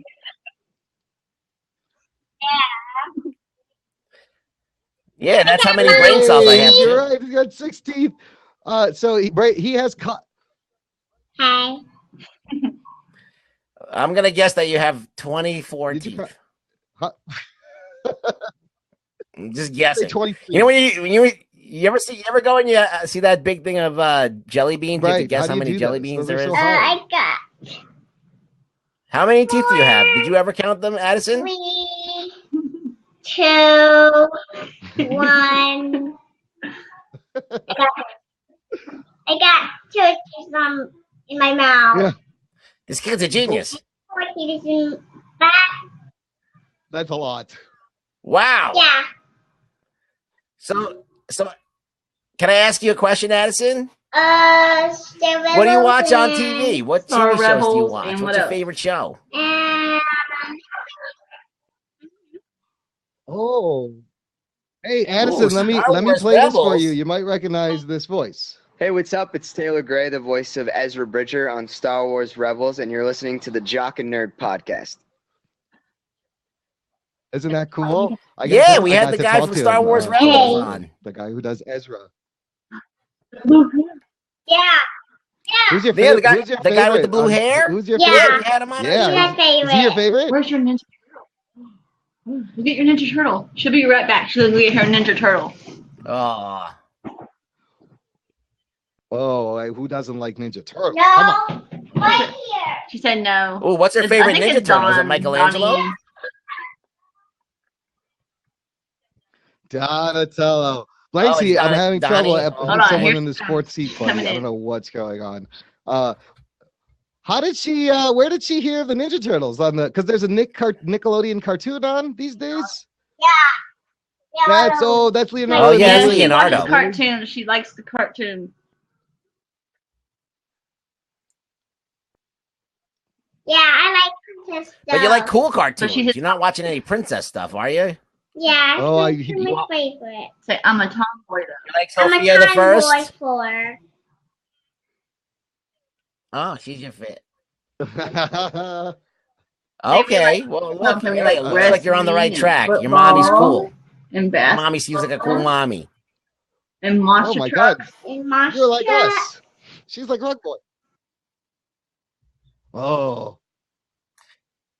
So listen, you have to make me a promise. When you get old enough, when you're like 21, you have to listen to that our words are show not nice, are they? you know sometimes our show can be They're not we nice. say bad words sometimes. No, they're not nice. I know I have a bad problem. I gotta stop. listen, I gotta- Addison. I In gotta about go see 18 a years, you're gonna psychiatrist. love this show. Let me tell you what. You'll go back. You're gonna subscribe. So, future Addison, thanks for coming back 18 years later and listening to us on this show. It'll be on the YouTube's forever. So there you go. So look, hopefully, Townsend, we you'll get- try to by do then I'll more, have but one nobody tooth comes left. and says hi to us. Oh, well, thanks for coming by. You're always welcome here at the Jock and Nerd podcast because you are the next generation of Jock and Nerd right there, all in one little bundle. That's great. She liked the puppets and stuff. She That's our who was future, it yesterday? people. Johnny something that had like the skeleton and Jables. Oh yeah. A ferret, and there was Johnny something. He had like there the was skeleton a ferret. background. Yes. Johnny Illuminati. She was going nuts over here, laughing her head off. Yeah, Johnny Illuminati. That is fun. You know, Rug Boy, we should get in touch with these other felties and do like a children's show on Blab for the kiddos. And just like this, like they could jump on and ask questions. Why not? And then we sell it to PBS and or we sell it to Nickelodeon and we make lots of money. Batman? It's Spider-Man. Spider-Man? You like Spider-Man? Hey, let me put my hood up for you real quick. Batman. Who's better, Spider-Man or Batman? Who do you like better? Addison, who do you like better, Spider-Man or Batman? Batman or Spider-Man? 1, 2, or 3. Batman. Oh, Rug Boy, you win. You win, Rug Boy. Okay. Batman movie. And There is no Batman. there is no wrong answer to that. Superman. Yeah. Okay, your dad's cool. Well, listen, Addison, we're gonna go. We're Also, gonna talk Addison, to some start other reading people comic now. books as But soon I'm as you learn glad to that you're read. watching Trust me. us. Trust me. You won't be sorry. Thank you for letting me come Yes, in. you learn Thank to you read. for coming in. Anytime, Addison and Addison's mommy. Thank you guys for. Oh, you're welcome. Bye. Bye. Bye. Thank you so much. Bye. Bye, Kimberly. Wow, we got fans of all ages. Rex, we could totally do like a PBS that was show awesome. for kids, man. Think about it. Really? But- I mean, look but- at all the shit that I said without. I mean, the filth that was coming out of my She's mouth. watching the whole Now time. I'm like embarrassed We that there was could a do little show child listening where to this. We could be cleverly dirty for the parents, but fun for the kids, and they can both watch and enjoy it. This is a market that need. It's Anthony referred to more grade my school, humor as more kindergarten. sophomoric. I think it's beyond sophomoric. It's like, yeah, it's like dirty locker sock in room the bottom of the in hamper. 7th grade gym class. Boo, cocky. I think. Yeah, hey, it's like I think cocky if and we pee-pee focus, we can do a good kids show, and we should get these other felties on. I want to learn these guys. I want to meet these guys. Yeah, you just say, boo, Dude. cocky. All right, we'll try one more time with John. All you got to do to People make try- kids oh, laugh this is say fun. Maybe cocky. it'll work this time. He has what was he saying? He has a puppet. He has a Charlie McCarthy puppet he wanted to show off. When love put you to the fires and love touch you to the dust, nothing heals a broken heart like time and Very well. Oh my, I see what you were doing. That's Michael Bolton. There's Charlie McCarthy puppet. Charlie, how are you? I thought you were dead. I'm doing okay. How about you? Where is who's the guy that's usually it was Edgar Edgar Bergen. Edgar Bergen. Those guys are great. Edgar Bergen. I bought a ventriloquist out of the back of a comic book when I was young, and I wanted to learn. I really wanted to learn ventriloquism. I tried to learn. It's hard. I had one of this. Yes. Just like one. So is that like I is that had like a one DVD just like this collection little behind fellow you? when I was a kid, and he had a top hat that went with him. And this summer at a yard sale, I happened to see this poor fella on the thing, and people were trying to sell him pretty cheap. So I said, I'm gonna have me another one.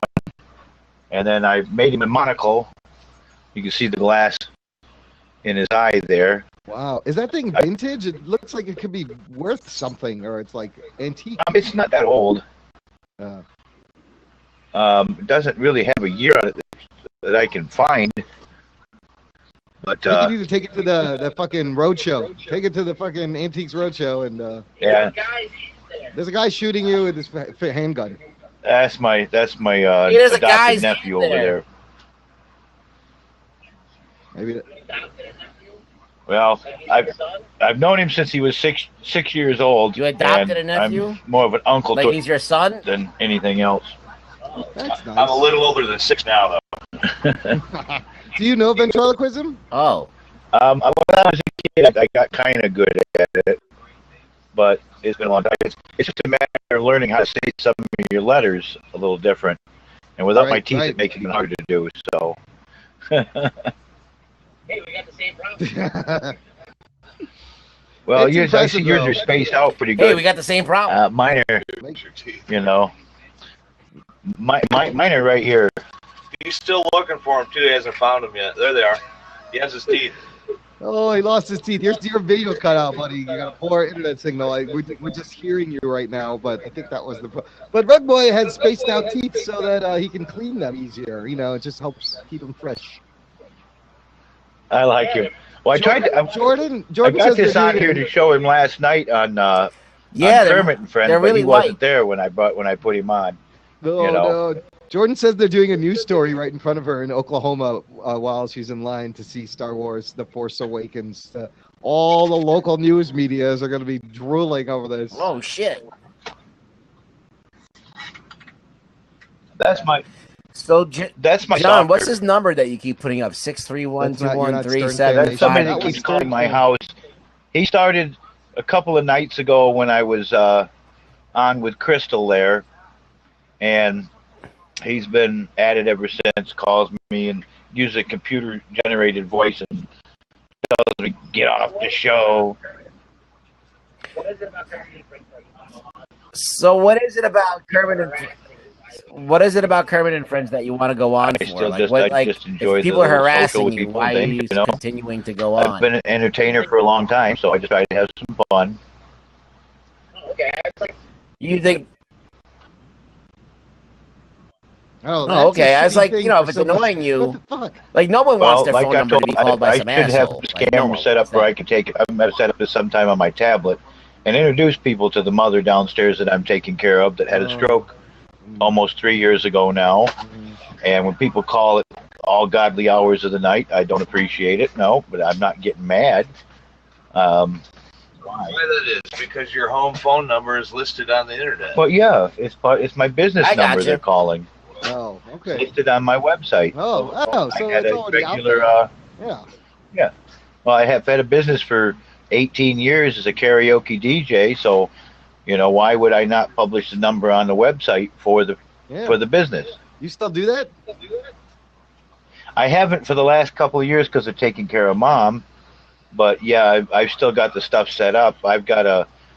If you look at the website on Facebook, there's videos of my man cave / music room that I set up. I put all my karaoke stuff out there, and I'll sing out there when we have friends come over and things like that. That's fun.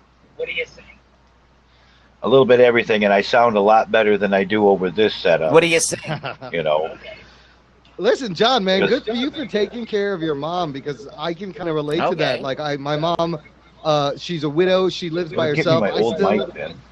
I still go see her every day, and you know, I feel like I'm in that same position where Karaoke stuff, it's my just fancy one. really me and her. And Yeah. I think you should get credit for taking care of your mom, buddy. That's a good thing. Well, like I said, she had a stroke back. Well, 2000, as I've stated before, and this is a problem I had with Kleenex, who's calling me a liar off the bat. But so 2013 was not that good of a year, shall we say? I had a fire in May. My prize dog got thumped on the main highway.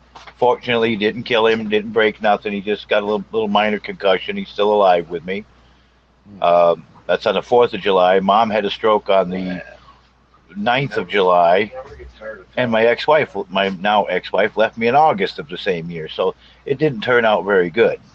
Ooh, that's a shitty year. You could just forget about that year. We're in 2000. Look, we're coming up to 2016. Damn. Things, we got to be positive. Like we were just talking about, you know, we're on the Blab now. The Blab is positive. The Spreecast, maybe not always so positive vibes going on there, and it affects people. And you take that with you. Got to stay away from that. Here, we'd like to emphasize the good stuff, the positive stuff. I wanted to show you. I'm going to go downstairs if you keep me on. I was going to go downstairs to my music room and grab this old microphone I picked up this last year that I think you would really appreciate. Right on. I love microphones. I'm a bit of a gearhead. I like all that shit. It's still, to this day, from what I've been checking up on, it is still considered one of the best stage mics you can get. Be right back. Really? Ruggs, you know this guy from Kermit and Friends then, right?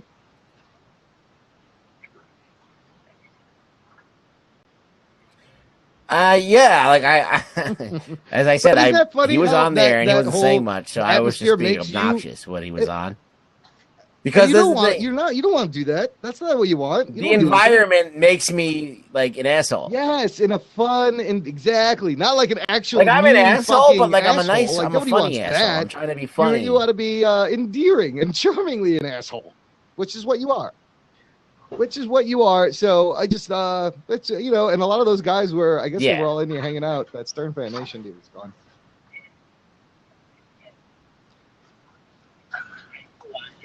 Right. Yeah, they came over. I mean, I think I had a pretty good night. I made a couple of funny jokes. You can watch it if there you go, want. Jack. You ready? Yeah. What do you got? Check out that beauty. Is that a Shure? It says PROFI Profile Power. Who makes it? I can't read the small print on it. It's not a Shure. It's nice though. Inside of it, when you pull the cone off, if you can see that microphone head, yeah, it does look like a lightsaber. But it does. But if you look at the microphone, it becomes a lightsaber. Got a spring in it. Oh, it's a floating. There's the coil, and it's a floating magnet cardioid thingy. And it dates 1985. Wow, it still works. And it works beautiful. I did a little bit of research on it, and it's supposed to be classified as one of the best stage mics. It's still people like it. What kind of what kind of tone you got out of that? I'll be right back. Depending on which way you hold it, how much you get with it, or if you cover, you can get all sorts of different things with it. And it's got kind of a built-in spit guard on the inside of it, the little fuzzies on the inside, so you don't have to put one of those cones on the top of it. Where'd you find that little beauty? I bought a whole table full of junk at a sale, and this mic was in the box, in its original box, with all the paperwork. The only thing it was missing was the where it sets into the little mic clip. Yeah. You can. And I found another one that I made fit. It's a little bit bigger than most microphones, so the one I had to kind of heat it up a little bit and make it stretch over it to put in the box that goes with it. Best I can tell, it's still worth a couple of $100. And if you take you can feel the shock, like the shock absorber when you go like this on your hand. Yeah. You can actually feel it shaking. That's probably so like you can move around with it and it doesn't affect the sound. That's nice, dude. I love nice mics. But sometimes these really expensive mics sound just as good as like inexpensive mics. They're very close.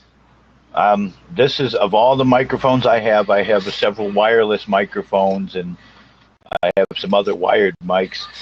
This is my preferred DJ mic of all of them that I own. I don't like being tethered by the cord. Oh, it's wireless. It's not wireless. Oh, that one isn't wireless. Okay. I said I don't like being tethered with the cord. That's the only thing that bothers me when I'm doing shows. But I'll add a little extra length to it so I can get out in the crowd and stuff like that. I've been singing for a long time. I have people if there's people that don't like my singing, sorry. If they like my singing, hey, more power to you. I'm not going to get upset either way. I certainly sound better than someone like Jeff the Drunk. You sing? Have you been singing with like live band also? Again, at the J&M Karaoke website, there's a video of me singing with a live band.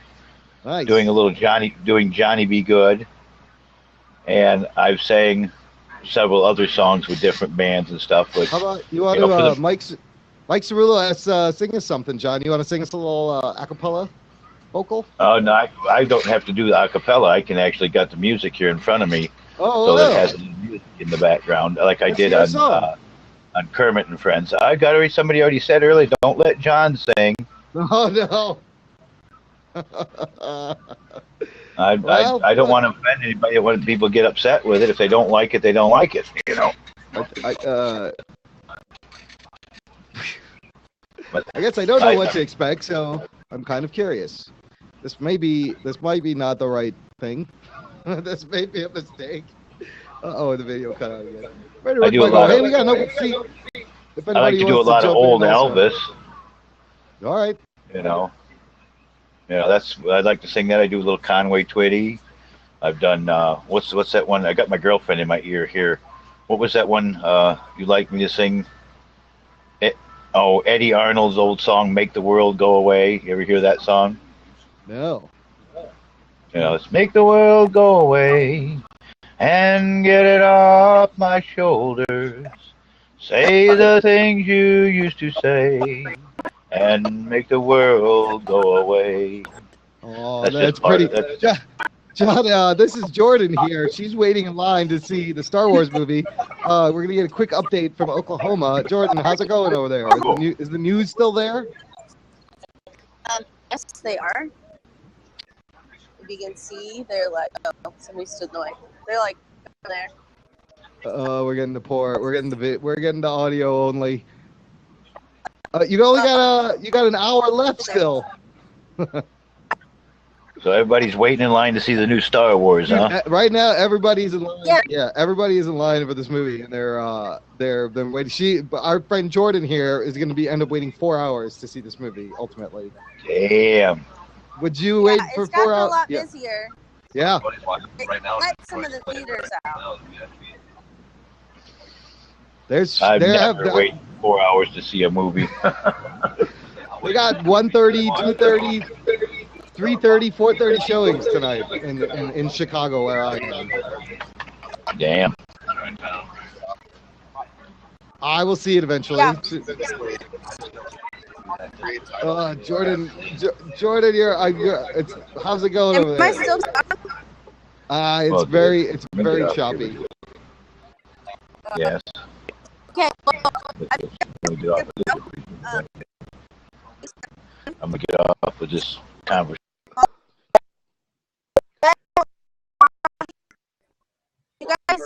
Oh boy.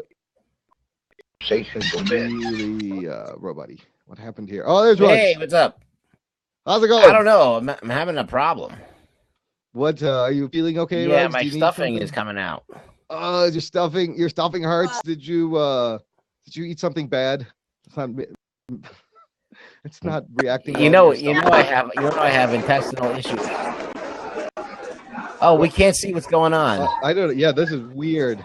Can you hear me or anything? Oh, we can hear you. We can hear you. Yeah, I can hear you. What's going on over there? You can't see me?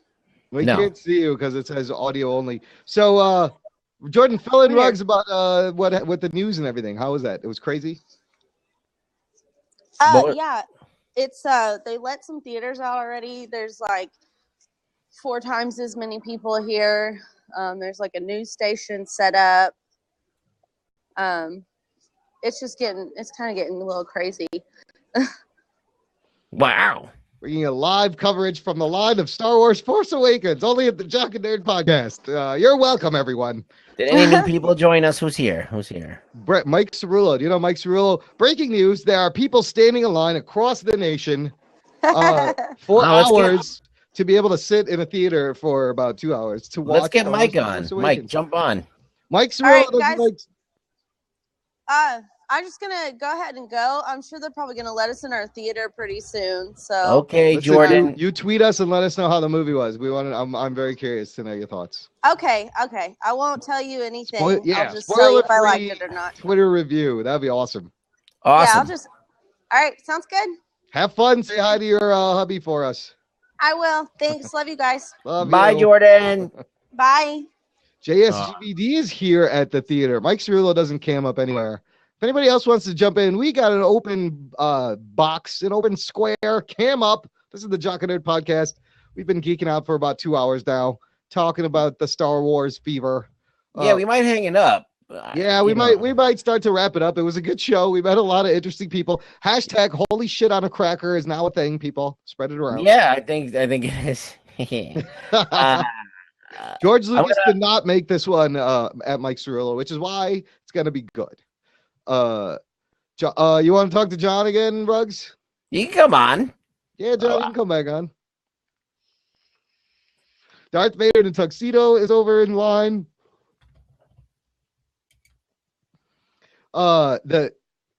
It's just everyone. No one's on Blab. Everyone's out waiting in line. Well, everyone can be waiting in line on Blab. That's the beauty. Yeah, we had like a good 20 people at one point watching. Yeah, that was fun. We had absolutely nothing to talk about. I didn't know what we were going to talk about. Yeah, Blab's slow tonight. But I'm glad we did this, Ruggs. I would have missed this. I miss geeking out with you. Next week, obviously, is like Christmas. First successful You know what? I learned that if I do the Blab or if I do the show without being drunk or stoned, I'm actually pretty funny. Yeah.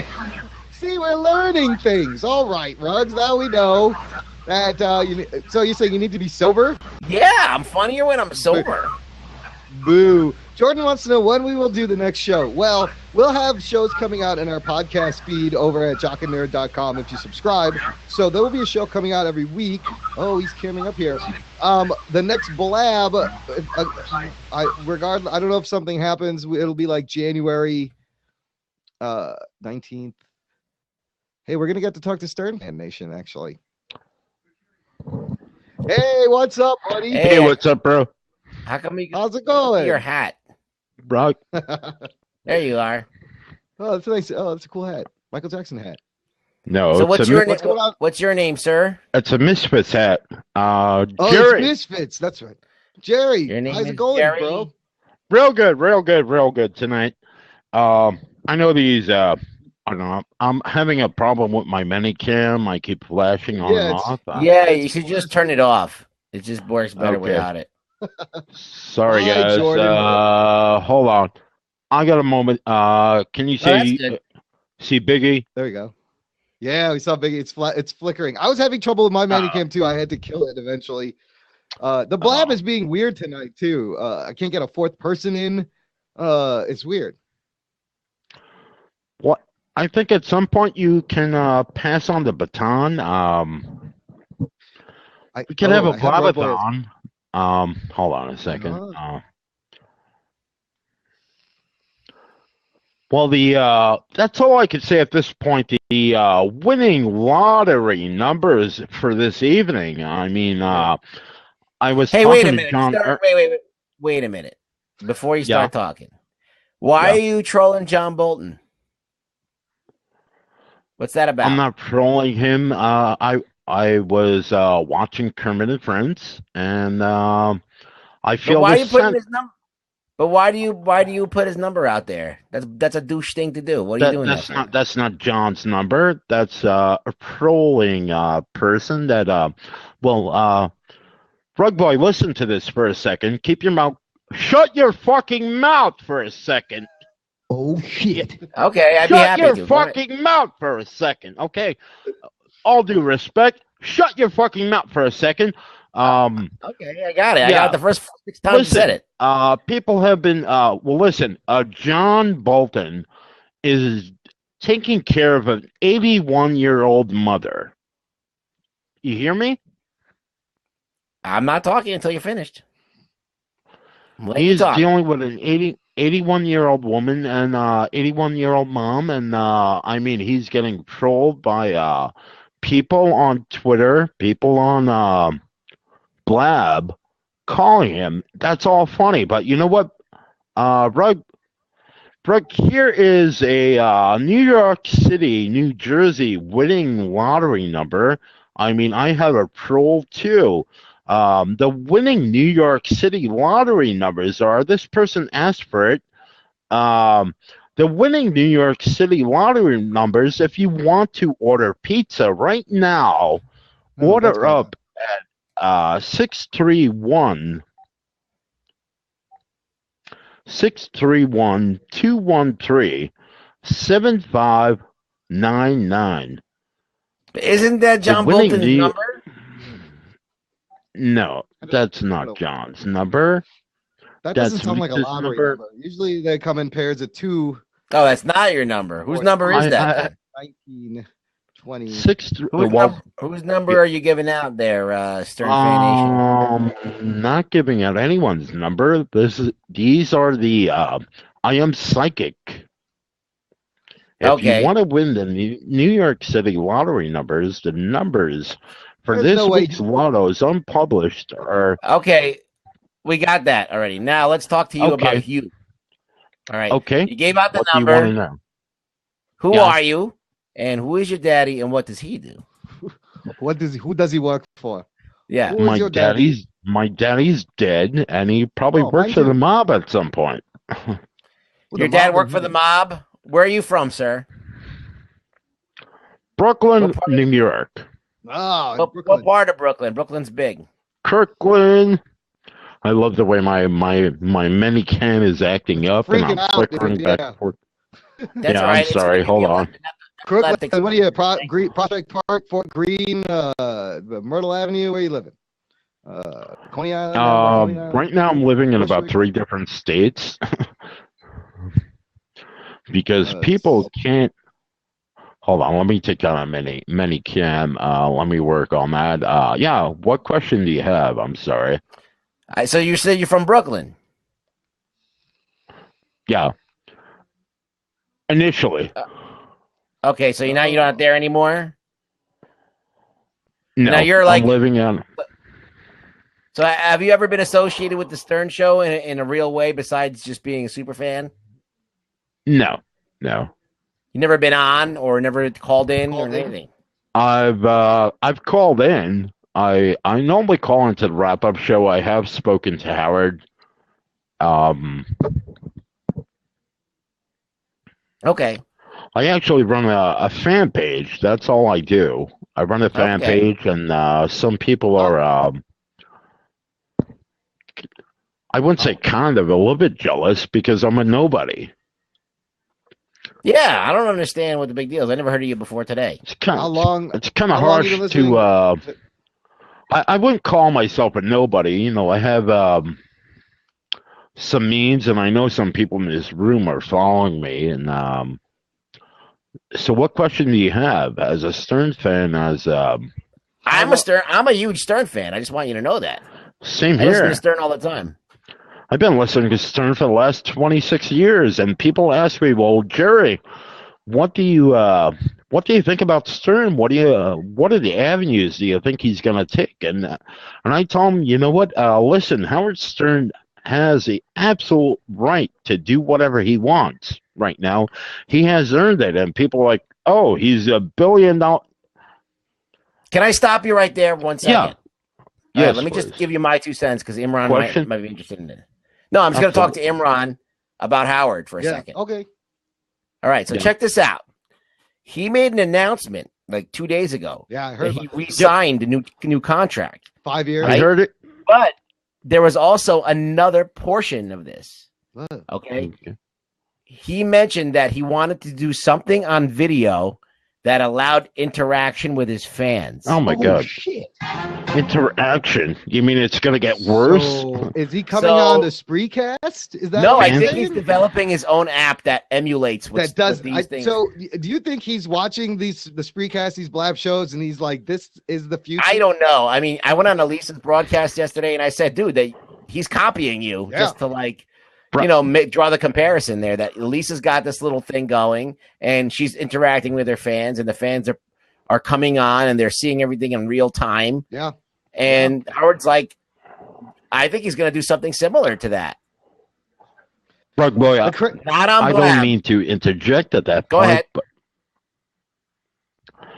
yeah, I totally get what Elisa's getting at. At the same point,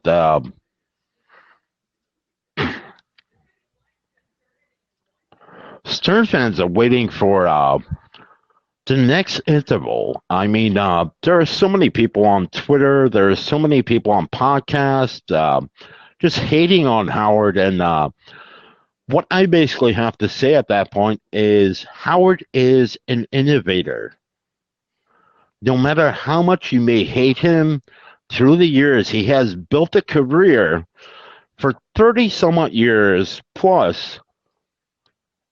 And all these people on podcasts, all these people on Blab are emulating him. There will never be anyone like Howard. Anyone can say anything about Howard. There will never be another person. Give props to Howard at some point. He will never be duplicated. He deserves his hard work for all these years. He will never be emulated. Yeah, but he's eventually going to croak, dude. He's got to pass the baton. He's got to move on. Yeah. Listen, we're all gonna croak. We're all gonna croak. Some people don't get that. And that's what I'm here to say at some point. You know, listen, it's like listening to only one channel. You know, everybody has cable, everybody has Blab, everyone has Periscope. We don't have just one channel. When Howard decides to retire or he croaks, all right, from eating broccoli, yeah, all right, he what is he gonna pass it on to Baba Booey? Come on, like he's way too skinny. No, you know, like, there's only one Howard. Like, yeah, there's no one to pass the baton on to. So I think that this is a good way. Like, starting up a community is a good way. Like, you could, like, he's like, see, this goes into ties into comic books, Imran, where Batman is not just Bruce Wayne. Batman is a symbol that anybody could pick up the mantle and become Batman. Yeah. Like Dick Grayson can become Batman. So in the absence of Howard, he could his creation, the community can live on. I mean, and what's wrong with being inspired by Howard and trying to add to it and make it grow and move it to the newer mediums and evolve? Maybe it's the format. Maybe it's, you know, is radio going to be, is it going to go all on demand? Is that the future? No, I think people are watching Blab instead of watching TV. Yeah, that is fucking powerful. Yeah. People are not watching TV and they're watching Blab instead. Well, but think about, like, if you're on the TV, you don't really know how many viewers you have, but here you know instantly how many people are watching, who they are. You can ask them questions, they can answer. It's just a great interactive way to add to, like, a talk show format. It's a little bit limited because you can't really. It's like I was talking about, like, shit that, like, gets stale real fast, like wrestling. Yeah, you know, like. Wrestling has not progressed in, like, the 20 years since we found out it was fake. They need to work. That's all the. Like, they need to, like we can't do Blabs are gonna get boring because it's just gonna be talking heads. Like, we have to be able to shoot, like, you know, some crazy shit, some, you know, take the cameras out and, like, walk around with these cameras everywhere. Like, your phone is a camera, but, like, imagine there's, like, these mobile cameras that follow you everywhere, and, like, you could. We were just with Jordan at a premiere, but we had problems. But, like, imagine that. Like, we could just be everywhere. There's guys holding a camera, like, with a legit camera staff, like, doing Blabs. Yeah. But that is the beauty of this, is that you can talk to experts and these people from their phone around the world based on, you know, the connection. And that's something that's awesome.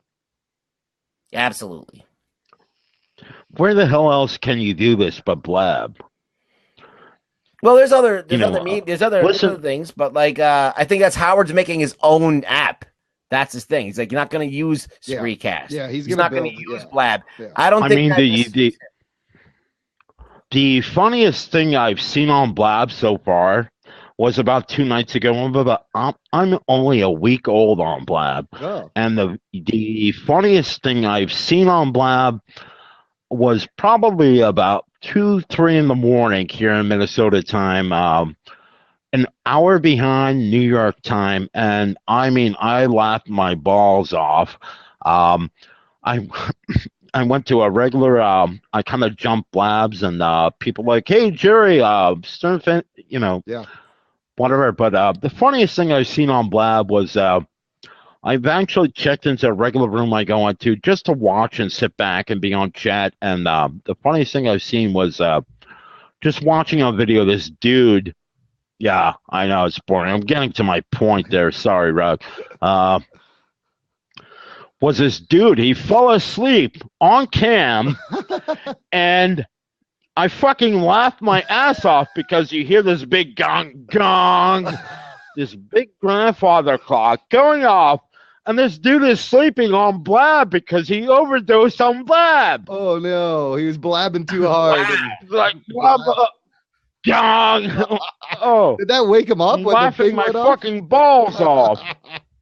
People warned me. It's like, don't go on blab, dude. You're gonna pass out. Too much blab. You should not blab and drive. That's definitely for sure. I don't recommend that. I've done that. I've watched Elisa's show on Spreecast. I've had it on in my phone in my car as I've been driving home when Rug Boy's been on. That's fun.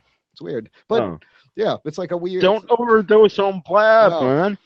There's much more fun Great. things to OD on. Let me tell you what. Yeah, but I just want to get Great something straight stuff. though. Elisa, she asked me to be Yeah. on. Yeah, that's like she missed me. Yeah. She actually like hey. She like texted me and says, "Could you come on, please?" Great And I was like, "Okay." Once you get a taste of the Great Rug Boy, stuff. you And don't, then the thing is, it's like once I get on there, the chat's like, "Oh, why is he begging to get airtime?" I'm like, I'm not even trying to get on there. It's a double-edged sword. You can't win, Rugs. You can't I'm like, win. she over invited that. me on there, and then people are like, Can't "Get him the win, fuck Rug, off." man. You can't win over Fuck it. that. That's why I just stay in chat. You know, Yeah. I have way too much stuff to do, and I mean the chat side, right side of Elisa's show is just brutal.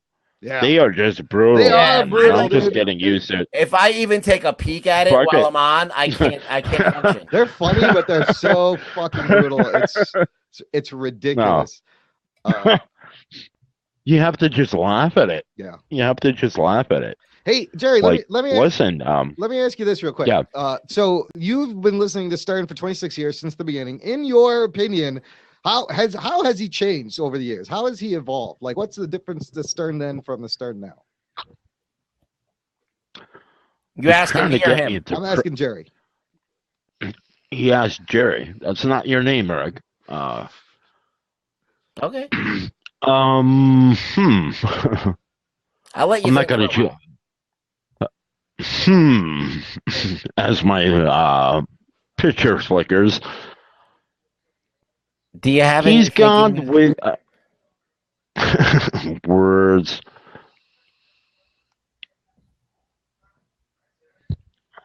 Go ahead, Jerry. He has, believe it or not, he has a lot of his old school fans, and I've noticed it in my Twitter feed, and I look at my analytics on Mathematical, and the same old school fans are still there. They may not be apparent. I have some, haters at that point, but all his old school fans, they're still listening. Anything and everything. Howard Stern will always be relevant until the day he dies. And after the day he dies, he will still, oh, Rug, you're shocked. Howard Stern will be relevant no matter what happens, whether the day he is breathing or living or dead. Howard Stern will always be relevant. I just hope in the end when Howard Stern decides to retire that he has a big-ass fucking party for all the people that have been with him through the years. I have been with him through the years. Yeah, but Everyone. how's he gonna know that? Yeah, how does he treat his fans? Like you're one of his biggest fans. I used to try and call in and never got in. Never, not once. Really? Yeah. And I'm fucking hilarious. I don't know why I'm not on.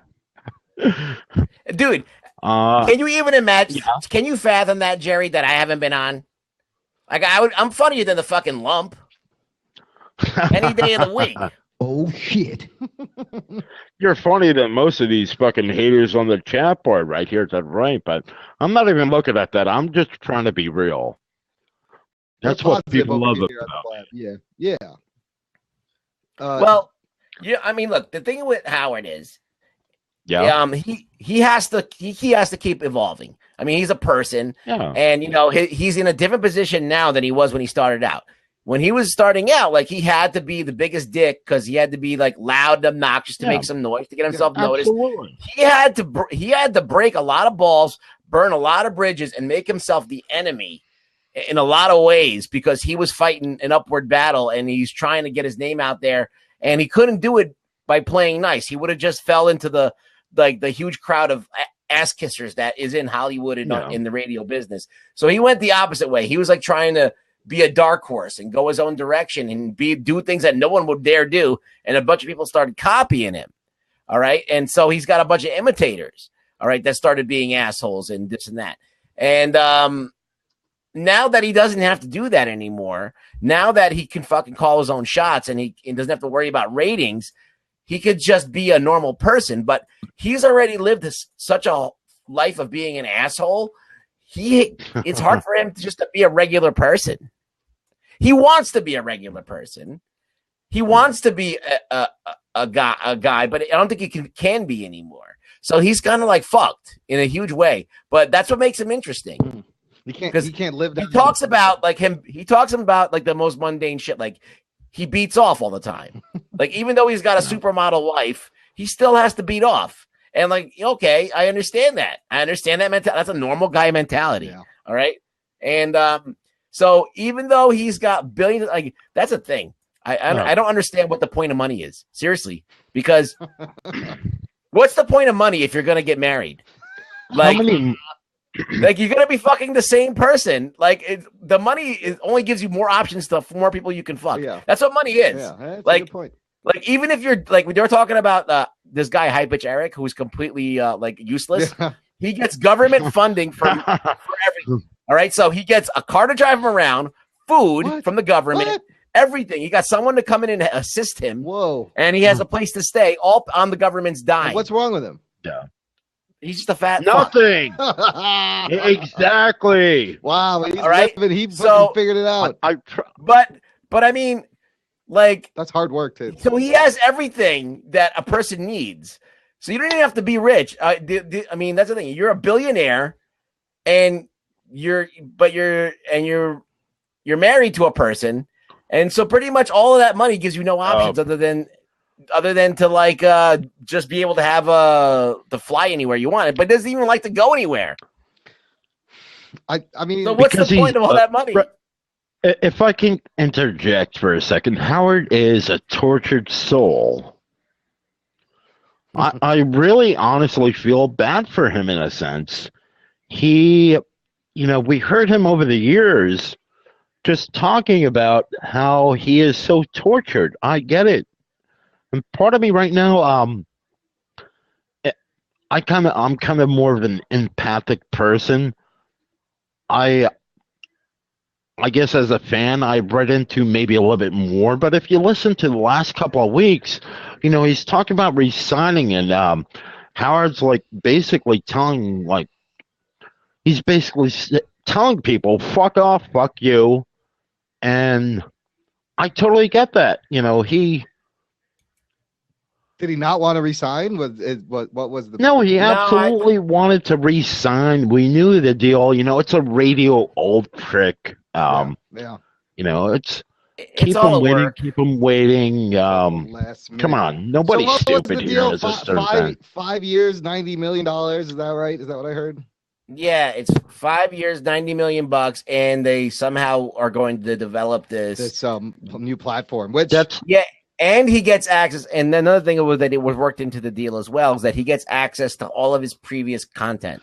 Oh, so he might do all the video that they've shot. Holy shit! Everything. He's gonna have his own network. He's trying to launch his own network. Like you combine the syndication. Syndication. But it's got to be big money. Well, he should $1 billion deal. No, he needs to combine the WWE model. Like they have their WWE network you can subscribe to, and you can watch everything. And then I'll copy this blab and then add live interactive shows and keep adding that to that content. I'll pay good money for that. Right? I mean, people on Twitter have reached out to me, and I'm just a fan. I mean, in 5 months, I have 30,000 fans. I'm not going to I get paid good money for that, but I'll tell some people at some point how I do it. People. How do you do it? I don't have any fans. How do I? Is this your full-time job? Like your Howard Stern Fan Nation? Is this like your full-time gig? No, no. I've been a real estate agent for about 10 years. Oh, okay. A nation of one man, but I have some fans reaching out to me, and what? To be quite honest, people have reached out to me, and I'm one man. I bleed. I yell, I scream. When I listen to Howard in the mornings, at some points, I scream, I yell at the radio. I'm like, Howard, what the hell are you talking about? What are you doing? Yeah. And people reach out to me and tell me, well, Jerry, if you need any help, apparently I came onto the scene maybe 10 plus years too late. Yeah. and I gotcha. people don't know me, and they're like, it's basically a schoolyard scene. It's college hazing. We don't know this guy. Who the hell is this guy? And there were a couple of people that were that are still. I mean, there were probably about 13, 14 hate sites for me. Man. Okay, I'll give a mention out here to the haters. Stern Show Podcast. They actually tweeted out and told Artie Lang, I am one of the winners of the Artie Quitter subscriber contest. I'm going to be live in Artie Quitter's kitchen doing his podcast, ripping these people apart. I will, we have some ideas in the works. Maybe some of it will be bits, maybe some of it. You know what? Fuck you. To all you fucking haters, I'm gonna make my mark. You need to start your own podcast, buddy. Why don't you just do that? Well, if Howard makes his own network, I'm going to be honest. Right? Everyone would pay for that. Who wouldn't want to Absolutely. check that out? Yeah, and I'm not a regular listener. I would check that out. I'd have to. No, I want my own show on that. Oh yeah, that would be fun. Yeah. The Rug Boy Show, starring me and Imran. This is just the beginning. This blab and Spreecast, this is just the beginning of this technology, man. Like, we are in the early stages. Yeah. It's going to get better. It's going to get easier. It's going to get more solid. The Manny cam won't fucking flicker like that. We won't have sound problems. And then this is going to be entertainment. Like, Ruggs, you're right. Like, tonight, I feel like people will come on here if they're not in line for Star Wars, because there's nothing really on television except for shitty holiday shit that nobody wants to see. Yeah. Well, Jerry, it was nice meeting you. Jerry, you're welcome here anytime, man. Thanks for checking us out. jockandnerd.com if you want to hear more. Very nice meeting you guys. I think you guys should speak to Mazza. You guys should speak to Danny and Olay. Yeah, we're open to anything, dude. All those guys are welcome. Peace and love, man. Pop a seat. I see them up on the chat. Come on in. Come on in. Later, guys. Pop a squeak, dude. Pop a seat. Yeah, we've been having a fourth seat issue where you can add 3, and then adding a 4 has not been working. But if anybody else, Scooter, you want to jump on? Anybody else wants to jump in? This is Jock and Nerd Podcast. Colin, you like to talk. You can find us at jockandnerd.com and subscribe to our podcast, audio podcast, and then we like to jump on the blabs. Everyone is anybody wants to come in, have a question for Rug Boy. That's very interesting though. He was cool, dude. I don't know whose phone number that was, but I like Jerry. Yeah, I don't like that he's putting people's phone numbers up, but what are you gonna Kimberly's back. Or is it Addison and Addison's mommy? Yeah, that part was weird, but this deal he's made is very curious. Hi, hey, what's up, Kimberly?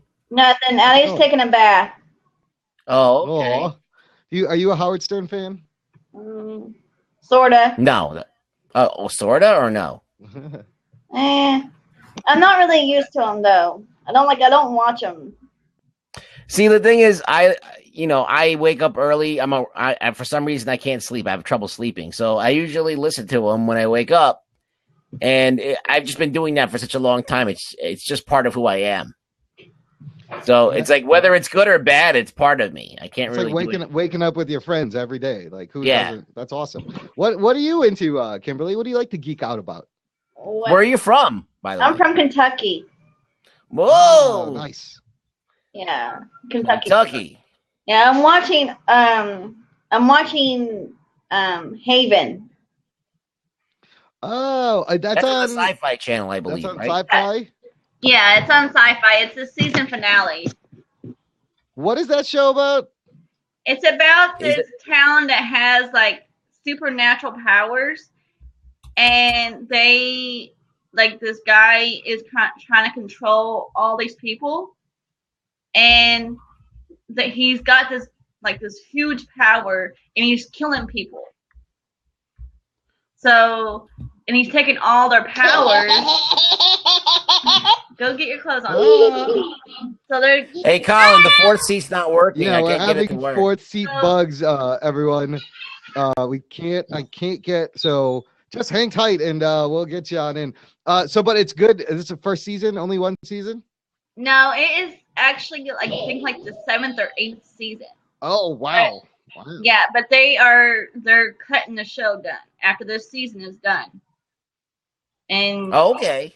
Do you feel like that it's run its course and like everything that needed to be done was done, or do you feel like there's more to be done? I think there should be more to it, but they won't do it because some of the characters in here are like one of the characters in here is from WWE. Yeah, but there's actually 2 of them that's from WWE, but one of them they can't wrestle no more because they're retired. But one of them is like one of the big stars in the show, and his character is just dying down. Go. So it's kind of I like you have to watch it every week to understand what's going on with it. It's kind of just like Z Nation. Do you watch Z Nation? No, I don't watch that, but I watch The Walking Dead instead. Yes. Well, Z Nation's kind of like Walking Dead, but Z Nation is more about zombies, like really zombie apocalypse. Hey, this chick watches cool shows. Yeah. And it has the show. I didn't really get into Walking Dead. Batman again. I didn't really watch Walking Dead because I didn't really get into it like that. But Z Nation, I've been watching it from the beginning, so I'm used to everything. So tomorrow's the season finale for that. So all my shows are like season finales right now, and I'm like getting really pissed off because I don't like it. It's a great time and a horrible time. Separation anxiety. Oh boy, Kimberly just took her out. Addison just took you out. I might want to check out Z Nation. I've heard good things about that. It's a good show, but you have to like watch it from the beginning if you're going to watch it. Because if you don't watch it from the beginning, you will not understand it. What are their zombie rules? Their zombie rules? Well, they have like a task. They have to get this guy that has gotten bit by zombies, and he has to be transported from all the way across the town, like all across the United States, all the way down to this like lab in California. Okay. And they have to get him there to get his blood because he has this some kind of type of blood where he can save people's lives. And so his blood is like almost like not a cure, but it can help with the zombie problem. Yes, it can keep them from dying, like the human race from dying. So yeah, so it's very, very interesting, but at the same time, it's like if you watch it so much, you already know what's going to happen. Okay, it sounds cool. Yeah, I would check that. I'm watching so many shows, Kimberly. Like I'm watching a lot for this podcast. I don't have time. I have DVR, so like a lot of times I can't watch all my shows at once. So I have to DVR like all my shows so I can catch up because I'm also into like paranormal investigation stuff. So stop, Edison. So I have to. I usually record like ghost shows too, just to get the idea of what they're doing because I'm in a group for paranormal. So it kind of makes. Are you a Ghostbuster? You're a Ghostbuster, aren't you? I couldn't really say Ghostbuster. I mean, you could say like a investigator, I guess, but not really a Ghostbuster. Did you ever find any proof though? Mm-hmm. What in ghost hunting? Yeah. Yeah, it's like indisputable proof. I just started in this group, so me and my husband are pretty new to the group. So we're still in training, but I mean, I believe in ghosts, and I know that ghosts are real because my mom's house is haunted. She lives behind a cemetery, so I can go up there anytime and do investigations up there if I wanted to. Have you experienced things over there? The cemetery on Mom's house? Yeah. Yeah, I've heard voices in the cemetery at nighttime. All right, now I'm getting freaked What out. kind of voices? Like human voices talking, but nobody else heard it except me. Wow. I think Rug Boy's Yeah. getting scared. I kind of love that. I love that shit too. I love the. I think I believe in it. I mean, there are things that you see out of the corner of your eye that you're like, what was that? There are people, there's visions and dreams. Like, I think it exists now. The thing is, how do you quantify this? How do you prove this? Is it energies? Do you measure the energy? Yeah, there's a whole bunch of ways you can know that there's like a spirit in this area. There's so many different ways you can tell if there's energy in the area that you're at. We have like a magnetic field where we use an EMF detector, and it's like a little device where you can see how if somebody touches it, say if like a spirit touches it, you'll be able to see it light up. Or you have like a temperature gauge where you can see if the temperature changes, then you'll know that there's like a spirit in that area. It gets cold, right? Yeah, it gets really cold.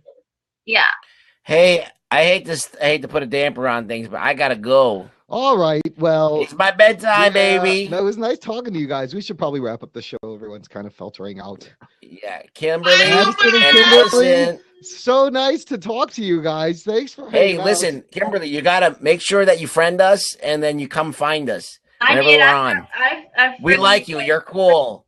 Thank you. I like you, and I like your kid. Thank you. You're both cool people. Well, I do blab, but my thing is nobody ever comes and talks to me. Oh, we'll come. Let us know. Well, I'm gonna come find you. We'll if I'm on, I'll come locate you. Yeah. Yeah, definitely let us know. We'll come and talk to you. And everyone, John Bolton, Stern Fanmation, thanks for hanging out. This is the thanks, Jerry. Thanks, Johnny. Check out the Thanks, John. Check out the Jock and Nerd podcast at jockandnerd.com. That's where our home is. That's where we live. That's where our shows are. And you can hear a lot more. Our shows are hilarious. Go to the jockandnerd.com. Go to www.jockandnerd.com.